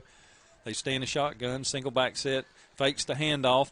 He pumps, rolls out. We put some pressure on him. They keep some box, and, man, he's going to get a good he got about a 12 or 13-yard gain on the quarterback keep there. Yeah, and was finally ran out of bounds there by number 40, Travion Richardson. Again, it's one of those young guys stepping up and making some plays here. Yep. Well, Heath, I tell you, you're a young guy stepping up right here because you are definitely seeing these numbers a whole lot better than I am. I might have to get me some binoculars. Hey, I pay good money to have 20/20 vision. I hear you. Well, it is paying off tonight, brother. It is paying off. But again, no huddle offense. Hurry up here for Appleton County. Quarterback takes snap out of the shotgun. Drops back to pass. He takes off and runs. We wrap him up, but not before he can get a 1st down. So it was about a 4-yard, 3.5, 4-yard gain on the play. Good job by the defense to react quickly to that because we had a pretty big hole. Had number 22, Hudson Boatwright, to drag him down there. Like I said, he made a good play on that. To get off that block that had him and made a nice little tackle there. So, again, they're back to the line of scrimmage. They're set. Quarterback's looking at his reads. Got the trips down to the bottom. He looks out for the little screen, that little swing pass that seems like everybody's running nowadays. And he's off for the races. He's going down to the 20. And Number 21 catches him. We finally wrestle him down there. Number 21 is McMorris. Yeah. And, again, he showed that speed. It makes him the punt returner that we have. That's right. So, big gain there for Appleton. Would love to have kept them down there on their end of the field. But now we got our defense backs against the wall. Let's see what they do here. We running players in and out. We got Keandre back there on the field, run a little dive play with that number 11. He bounces it to the outside. Oh, and we don't get a hand on him on the corner, and he's going to squeak in for a touchdown. Yeah, they just got a little more speed here than we got here. Yep. And it, a lot of it, again, we go back to it tonight. It's experience. Yes. And you can practice all summer long, but when you get to game speed, it's a whole different speed. And, these guys are learning that tonight. Definitely so. And again, this is good things to learn on. We're glad this is a scrimmage.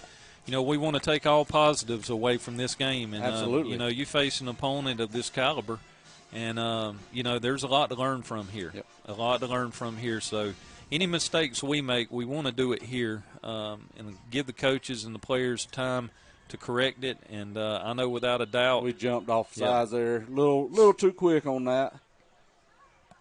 But, nope. Yeah, it's everything it should be, and that's what a scrimmage is to be positive.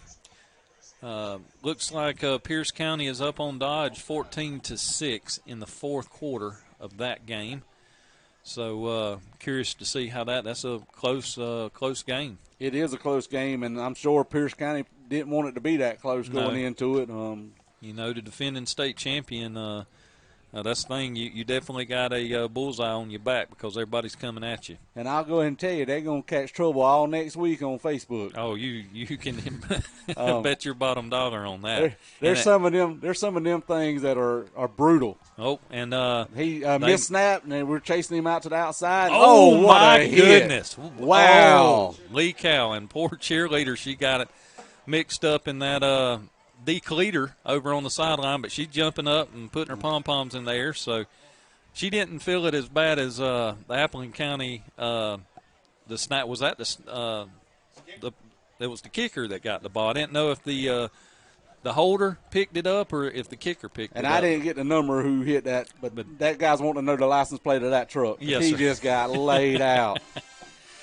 So kept their extra point off the board. Yes. Appleton County 34, Bacon County 0.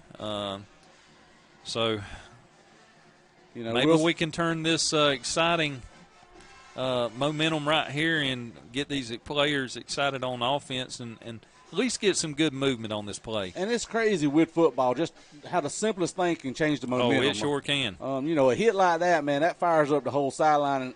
And again, I know up here we all say ooh, but I'm pretty sure down there in the red seats there was some oohing going on also because that was a big hit. That was nice to see. Ooh. A little bit of aggression on our side of the ball. I definitely would not have wanted to be on the receiving end of that one, Heath, at all. Here we go. We got Appleton here lined up to kick the ball again. Looks like number 85 is going to do the kicking for him. He's done a pretty good job tonight. Our two deep backs have stayed the same all night. Let's see if they get under it and don't have the miscommunication. It looks like they're going to field it cleanly. On the 10. That's there's an art to that. There he is. That ball coming in over in like that, you trying to field it cleanly when somebody else is breathing down your throat trying to hit somebody. You hear them footsteps coming in at you. It makes it even that much harder. So, just to get that work in a little bit, so we don't have that miscommunication when the season actually gets here. Yep. But our Raiders are going to take the field. We're going to see how if they're going to change it up or going to stick with what we've been running with. Looks like Tomberlin is going to come back out at quarterback. So he started us off good on that first series. He did, and again, this is growing pains. Our line, we've got to get that game speed up on blocking and blocking strategies and things like that. So to me, tonight is nothing but pure positive. We've gotten a lot of players in. And they're making good plays, it looks like. Yep. We faked the handoff. And again, man, great catch there by number 11, Tyron Dean. And good. Looks like about a 11-yard gain on the play. And again, he had to make that catch with that guy draped all over him again. But he had a good concentration. He kept his eye on it, and he made that catch, drew it in. And they're all on us. I mean, they're not giving us they're not giving us an inch. And it looks like we're trying to hurry up a little bit. We got twins up top, one single down to the bottom. I think we were trying to draw them off a little bit, and now we're looking to the sideline to see what our play is going to be. And here we set back up, and we got the one running back in the backfield. Little read option right up the middle. He lowered his head. I'd like to see him with a little bit more speed there when he lowered his head, but he put his head in there to see what he could do, and it looks like he might have got back a yard above the original line of scrimmage there. So they did give him a yard, so he did get a little bit of penetration. So that's going to bring up 2nd and 9. 3 minutes and 8 seconds left here in the third quarter. Clock is ticking. Appleton County 34, Bacon County 0. Tomberlin's looking to the side, waiting on the play call. And Joe, I go back to being old school. We run the wide receiver in to tell our plays. I don't know if I could keep up with all them hand signals them guys throwing out there. It's a new game. It sure is. So here we set back up. Tomlin back to pass. A little bit of a rush. And we had a nice block there with our young. And he keeps it, and he's going to run out of bounds at about the looks like the 45. About 2 yards short of a first down, it looks like. Yep. But he's definitely looks like he's getting into his little area of expertise. And like I said. And he's a little quicker than what I thought he would be. I give him a little more credit than I was giving him. He turned the motor on, and I was like, man. Number 35 picked up a heck of a block coming around that end, too. That Key Brown, again, I think that's going to be a name for a few years we're going to be calling here in Raider Nation. Definitely single back set, twins at the bottom, single receiver up top. Tomberlin steps back in the shotgun, takes the snap. Hand off JoJo right up the middle, and he got there. It looks like about 4 or 5 yards there. 4 yards for a first down. And I got to give credit to the offensive line right there. Number 60, we've got – who we got here? Tyler Thomas. And our center, 74. And that is Caleb Griffin. That's Caleb Griffin in on here. And good job by those guys up front to open that hole up to give him enough room for them 4 yards to get a first down. Tomberlin looking to the sideline. And like we said, you're talking about Mr. Tyler Thomas there. That's a sophomore. Yes. Stepping up there, and he's not one of those that played a lot of football growing up that I don't know of. But he stepped up here in the last little bit, and I think for a while there in spring he was a center. Yep. And I think they've just switched him and Mr. Griffin there, Caleb Griffin at 74. They've just kind of switched them for whatever reason, but on that play, that side of the line looked like they got a good push there. Well, Bacon County takes a timeout here. It's first down and 10. Ball is on the 48-yard line. Well, 40. Let's call it the 48 3/4. Almost to the 49. Yeah, we'll say it's 49. First down and 10. 2 minutes and 1 second remaining here in the third quarter. Appleton County 34, Bacon County 0. And we've got a good drive going. We've put together some good plays. We mixed up some pass. We mixed up, put the run in there. And we're getting good blocks. Like I said, we like to see, we got a really nice size O-line. We like to see them holes open up and allow these backs an opportunity to get in there and do their jobs. So Tomberlin's got the play call in. And it looks like they actually got making his read. Number 65, Abraham. He snaps the ball, and right off his helmet. They are so quick on us right here, Heath. As soon as the ball hit the hand, a split second, he is, they're coming in for the tackle. They're not, again, and that's what they were known for last year. They ran the ball, and they were a stingy defense. And the head coach that came in this year as a new head coach, he was the defensive coordinator, and that defense is still strong. Yes. Raiders are coming back out. We're going to run trips up to the top side. We got the one wide receiver down at the bottom. JoJo back in the backfield with the quarterback. Looks like a little hand or a fake hand. Oh, wow. Yes, what a catch. Great pass, great fake, great catch by number 14. And that's going to be about a 13, 14-yard pass play there, good enough for a first down and move them chains. And it looks to be we're hurrying up. Mr. Fuller looks to be Tomberlin's favorite receiver right now. He's getting a lot of work. We hand it off up the middle, and he found a hole, and he's driving. He's pumping his legs, and he's going to get about a good 9, 10. They're going to mark it. That's a 10-yard gain. That's going to be another first down. Absolutely, and that was a great run by JoJo. He just kept his feet turning on that. Oh, what a play. I like to see this now. You can't help but to look at him and think of some of the the smaller running backs we've had that would hit the hole with power when he runs like that. And, again, I understand he's still a young man, and he's going to grow in that. It's first and 10. Ball is on the 26-yard line, and we go up top. go deep for the score, and it threw his arms. They were right on top of us, had pressure. Looks all like over we got us. a flag here about the 20-yard line. I don't know what it would have been on it. That was a very good throw. That is exactly where you want it. You want to, only our receiver to have an opportunity on the play. And a lot of times on the jump ball like that, you're going to get a penalty flag somewhere Yes. along the line. So what they going to call? Looking at the white hat, trying to see what the call is here. 1:05 remaining. Holding On the defense. Defensive holding, excuse me. So that's going to give us, mark it off, should be about 10 yards, should give us another first down. So at 2nd and 10, the ball was on the 25. No, I think we on the 26. So let's see where they. Yep. That should be a first down. It is. So you were right. It's just barely short of the 25. They moved it up to the 15. So it'll bring up first down and 10. Here we are in the red zone for the left. first time of the night. Let's see what we can do with it. I would like to see us punch one in here. Definitely so. So exciting plays here by our Red Raider offense. Oh, he got pressure. And, man, he's holding on to him. And he tried to do a little shuffle pass, and there was nobody. Yeah. I don't know if he hit his hand or what, but it looked like he was trying to do a shuffle pass, but there was nobody there. Looks like he's been trying to watch Patrick Mahomes a little bit too much on that play. That did look like a little Mahomes-ish. It did? Mahomes-ish. It's nice to see a quarterback with his eyes down the field trying to make a play like that on something like that. So that brings up 2nd down and 10. 57 seconds remaining in the third quarter.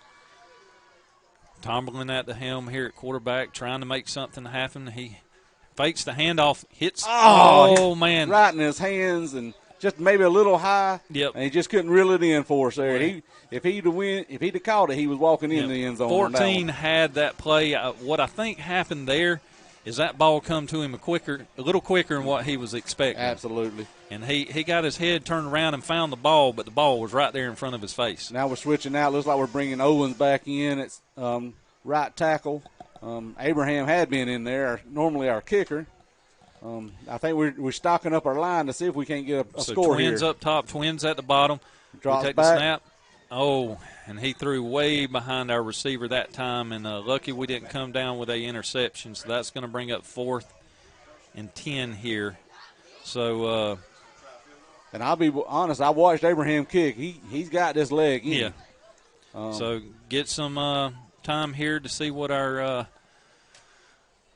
kicker can do, and let's go ahead and get these bugs worked out. Looks like it's going to be, what's this, Heath? It's going to be balls on the. Should be about a 32-yard field goal. Yep. Lining up, Tyron D's our holder. Bad snap. Not a good snap, but it looks like he's got some he drilled that right thing through the uprights. Good job, Abraham. Man, that was good. And I hand it to number 11, Tyrod Dean. He handled that off the dirt. He did. And placed it down for a great kick there. It's just. I can remember a time when Bacon County, we didn't have much of a kicking game, and we've lost some games because of it. It's nice to know that we got a 32-yarder pretty easy there. That's right. Even when things didn't go right. So, us, the Raiders here, we had a nice little drive on that series. We moved the ball down the field. We made some things happen. Our quarterback seems to be kind of getting into his comfort zone. Definitely so. And, in special teams here, it brings us three points on the board for the first time tonight. We'll take it. Bacon County, we're down 34-3 right now with 42 seconds left in the third quarter. But again, we're plugging along here. We're trying to do the best we can and just learn. That's right. Get better week by week. I've said it multiple times tonight. Just these young guys stepping up and playing in a big game like this. They've all read the stats about these guys signing with colleges and getting D1 offers and things like that. That's got to be intimidating. But watch them step on the field, man. They've been impressive to me, the body language. And I think Coach Sellers yesterday was the one that brought out body language speaks volumes around here. Definitely. And Heath, it's really exciting that, these boys come out of the locker room down 34-0 and a good old squib kick there. So a little different wrinkle there, and man, that was a pretty looking squib. But you know, to come out of the locker room down 34-0, Coach Goss leading in the huddle before they come on to start the third quarter, giving a good church service there in the huddle, and these boys to respond and move down the field and get points on the board. Absolutely, and you know. And talking to Coach Goss yesterday, he was using this as a learning experience. He knew he was going to get a lot of playing time in by a lot of young guys, and they were just going to have to, you know, grow up a little bit tonight. Yes. So this game, the scrimmage, and these non-region games, you know, this is where we will work out a lot of these younger guys. Number 11. My goodness, that was a good tackle because he should have been a face mask, offensive face mask there, because he grabbed our guy. He didn't stiff arm him. I mean, he literally grabbed his face mask, but our guy held on to him and brought him to the dirt. You know, we've called his name already, Travion Richardson, number 40. That's another freshman, again, stepping up, just making a big play. Yeah, and that's a hard thing to come off of when somebody grabs you by the face mask on that stiff arm like that and to make a tackle. They've got one wide receiver either way, and they're looking back to drop the pass. And we get pressure on him, flush him out of the pocket, and defense chasing him down, down, and he's going to just throw it out of bounds. Number 38 was giving chase to him there, Akeem Brown. So no gain on the play. Stays second down and 9. That's going to end the third quarter. Heath, I'm going to go back here. I know we took a break. We'll take one shortly, maybe on the next time out, Brent, or something. But I want to get in these quick couple, these last 3 Wall of Fame's inductees for this year. The Wall of Fame game is going to be against Brantley County when the inductees come, and we'll do the big presentation and all that. Can't remember the date. I didn't look at my thing there. It's the Brantley County game. It'll be the first real home game. That's right. If I'm not mistaken, we got 3 weeks away games, and then we'll be back on the 4th week. Yes. So whatever that equals out to be. So the next inductee, I'm going to run through these. Coach Donald Duck Taylor, coach from 1968, 2005, 37 years. The heart and soul of the Bacon County football. Coach Duck served in many capacities for over 37 years, most notably as head coach for the middle school program. Multiple generations of Bacon County football players have seen coaches come and go, but always had one certainty. Coach Duck was always there long after the kids left middle school program. Coach Duck not only taught X's and O's, but made good citizens of those that passed his way. The Bacon County Middle School program under Coach Duck became the benchmark of all programs in South Georgia for others to emulate. We might add here unsuccessfully because it was hard to beat him. The next inductee, and they're starting here. And they just run that little swing pass. Again, it seems like, it's the bread and butter of the spread offense, it looks like. We got Coach Tommy Taylor, coach from 1975 to 2005. 4-year letterman, 1971 to 1974. Coach Tommy Taylor joined Coach Duck Taylor's Bacon County Middle School staff in 75, the year of his graduation from Bacon County High School. Tommy was a product of Coach Duck's program. Duck was not only a mentor, but a dear friend, family member of Tommy. After moving on from Coach Duck's program, Tommy was a 4-year letterman for the Bacon County High School Red Pass Raiders. At the middle. Oh, and we broke it up. Oh, he got it back. Looked like number 36 was in there on the coverage. Didn't look like bad coverage. Matter of fact, it looked like he got his hand in there, but the receiver just reached in there and caught it. Tommy Taylor was an outstanding running back. Tommy was part of the teams that shared some tremendous success and memories. One of the most notable memories was an upset victory over the number 7 ranked team in the state, Irwin County Indians, in 1973. In 1983, Tommy, Coach Duck, and Coach Bentley Carter. There. Man, he's still driving his feet hard here in the 4th quarter. Became the chain gang for all Raider home games. Tommy still serves in that capacity today. After this, we get another little break. I'll end up here on our final inductee, Mr. Coach Bentley Carter. Here they come back, their linebacker. They got twins up top, single wide receiver down at the bottom, little slot back. And they're running the ball right up the middle, it seems like here. Oh, he drops back to pass. I think it might have been a little miscommunication on the handoff, and we're giving chase there to him. And he'll run out of bounds for about a 4-yard gain, it looks, maybe 3, possibly 4.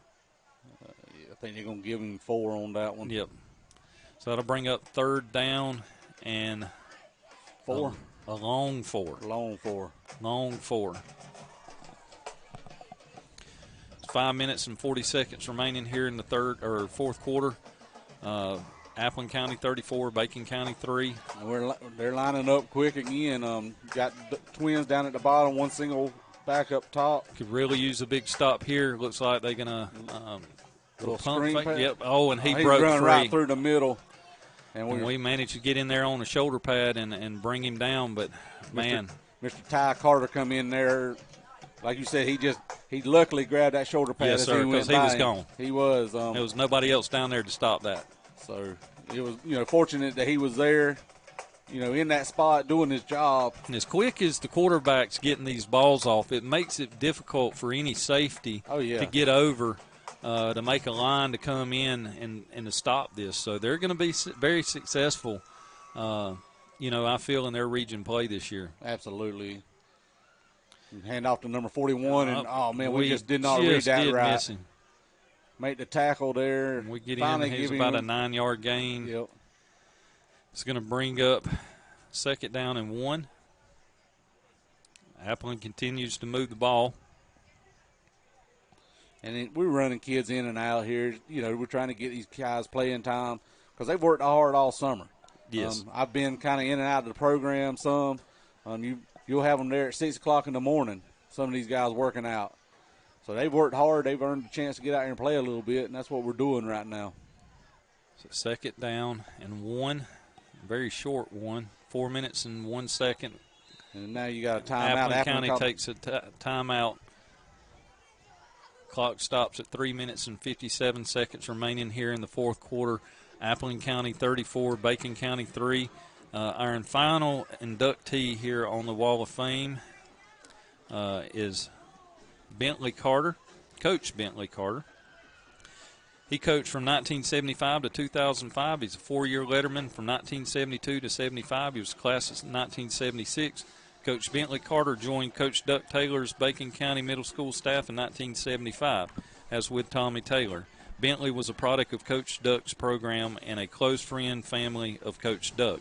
Bentley was a 4-year letterman for the Bacon County High School Red Raiders, playing in the seasons of 1972 through 1975.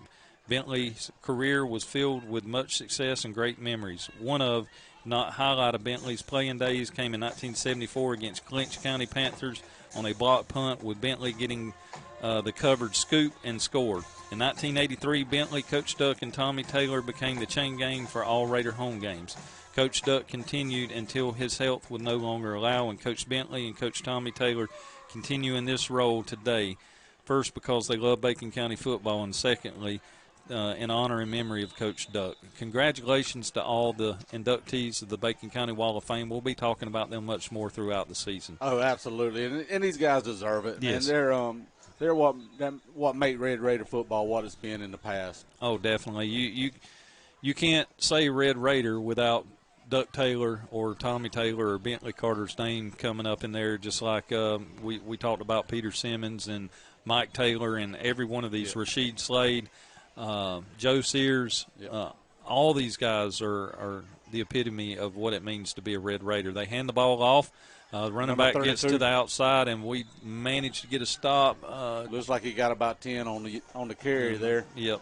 But, yeah, and again, going back to being a product of Bacon County, I went through those times with Coach Duck and Coach Bentley and Coach Tommy, and was fortunate enough one of those years to win a state championship with them. Yeah.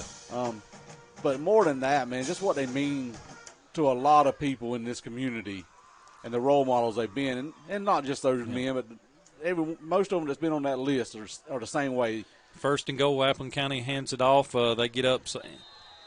And he just pounds it right through the middle. There was no other. They're going to score. 2 minutes and 37 seconds, and Appleton County puts another score on the board that's going to make it 40-3. They're bringing in the PAT team. Get the extra point here, see if they can't make it 41-3. Again, 2 minutes and 37 seconds remaining in the fourth quarter. Appleton County with another methodical drive here, continuing to do their fast-paced offense, move the ball quickly down the field, and, man, they strike. Man, they're moving. And again, for this to be a scrimmage game and them completely overhauling their offense in the offseason, I had to say it's been pretty impressive to watch. PAT is good, and I'm curious to see for these guys, Heath, they're going to put up a lot of points up this season. I think so. You're going to see a very high-scoring Appling offense. Yeah. And it shows right here. Yeah. You're only going to get better as the season goes. Definitely so. From my understanding, they have a running back that, again, that's been offered 13 D1 scholarships, a junior that's not on the field tonight for injury reasons. So they're only going to get better as the season gets along. And for that region especially, if you got more than one D1 athlete on the field, you got something. Absolutely, especially in the small area where we're at. Yes, sir. You don't have very many of those. And, again, they've got an offensive lineman and also plays defensive line. That was an honorable mention, All-State preseason on the Georgia recruit. Yes. So that's pretty huge also to have him. So they're going to be trouble. But for us, the Red Raiders, it's where we're at and what we need to do moving into the future. A little pooch kick, and again, I don't like to see us letting it hit the ground, even though they're not. It's not live or nothing, but I want our guys to go ahead and don't get in that habit of letting it drop. Yeah. So they kept a good running clock there after that score, but now they stopped the clock with a minute and 3 seconds remaining here in the fourth quarter. Appling County 41, Bacon County 3. Coach Goss brought the players over, give them a good little pep talk here for this last and final drive for our Red Raiders. It looks like we brought in it's going to be another quarterback. I'm not sure who. This is our JV. Yeah, I ain't got his number. High snap. He brings it down. Running back hands it off, and good little shifty run there. Finding gaps, stepping right, stepping left, missing tackles. And that was number 36, DeAnthony Green. Growing up, we called him Moopy, but he's told me he didn't want to be called Moopy no more. But he's always going to be Moopy to me. But it's good to see these young kids that I've grown up with, or I've watched these kids grow up to get a little bit of playing time. He had a good run right there. So 20 seconds remaining. We'll get the snap off. Nice little pass. Tried to hit number 9 on a slant, and just a little bit ahead of him. So that's going to wrap it up, folks. That was the final play of the game. Appling County 41, Bacon County 3. A lot to work on for our Bacon County Red Raiders. Nothing to hold your head down. We come out being down 34-0. We managed to put points on the board. Hopefully we can get everybody healthy. Coach Goss and company can take what we did tonight, review film. They'll go to work first thing Monday and start correcting on this. And next week, our Red Raiders are going to have to be ready to start regular game season here, Heath. And if everything holds up, we'll be over at ACO next week. And they came in here last year and made a statement to us. And yes, just going to see how we answer back right here. ATCO has definitely been on an upswing. And so we will travel over next Friday to Atkinson County. Game time will be at 7:30 p.m. Again, there's a lot of exciting things. I don't have any doubts in my mind that these guys aren't going to go to work hard. This is a fine group of young men, a fine coaching staff. They are going to go to work. And, we just faced a very, very good Appling County football team tonight. They are a very good team. Again, like you said, when you got more than one D1 athlete on the field, you're going to be trouble throughout this area, South Georgia anyway. Yeah, and for us, just to step up there and to play with them a little bit, kind of see where we're at. Yep. We had some good drives. I'm not going to say it was perfect by no means, and I'm sure Coach Goss ain't going to be completely happy. Again, we talked about it. There's no such thing as a coach being completely happy with the way a team performs. There's always things we can tweak and go about and doing. But I can't help but to think because we've seen it over the last couple of years, the area of improvement that we've seen. That's right. Our guys don't look outmatched on the offensive line no more. That's right. We're pushing some guys around from time to time. Our running backs, again, we're talking about sophomores and freshmen, and they're hitting the holes pretty hard here in their first time getting the ball in their hand. Defensive-wise, we had some guys step up in roles that 2 weeks ago they wasn't playing. They're having to step in because of injuries and things like that. So there's a lot of things that here in Bacon County we can build on. And I think Coach Goss is kind of heading in the right direction. You talked about he's going to get back to work on Monday. I'm pretty sure, knowing Coach Goss, he's going to start tomorrow. That's right. With this. They will. Well, we will be with you guys again next Friday night. Brent, as all goes well, will we be streaming next week? Yes, so we will be on NFHS next week, and you can also catch us on Classic Country 104.3. So we'll be excited to be coming to you live there on the radio as well. And we look forward to seeing all of Raider Nation. We ask you, hey, don't look at this. There's some positive things. We want to travel well. We got a bone to pick with ATCO. We want to go over there and prove something. And Raider Nation, we're asking you tonight, don't count on this every time watching the TV. We ask you to come out and support the Red Raiders in person, as many as you can. You know, we want to be there. Those of you that can't get out, we understand. So we want to make it available for you. But Raider Nation, we love you. We appreciate you. We thank you for everything you do. Go Red Raiders, and we look forward to coming back with you again next week. Absolutely. Horns up, guys.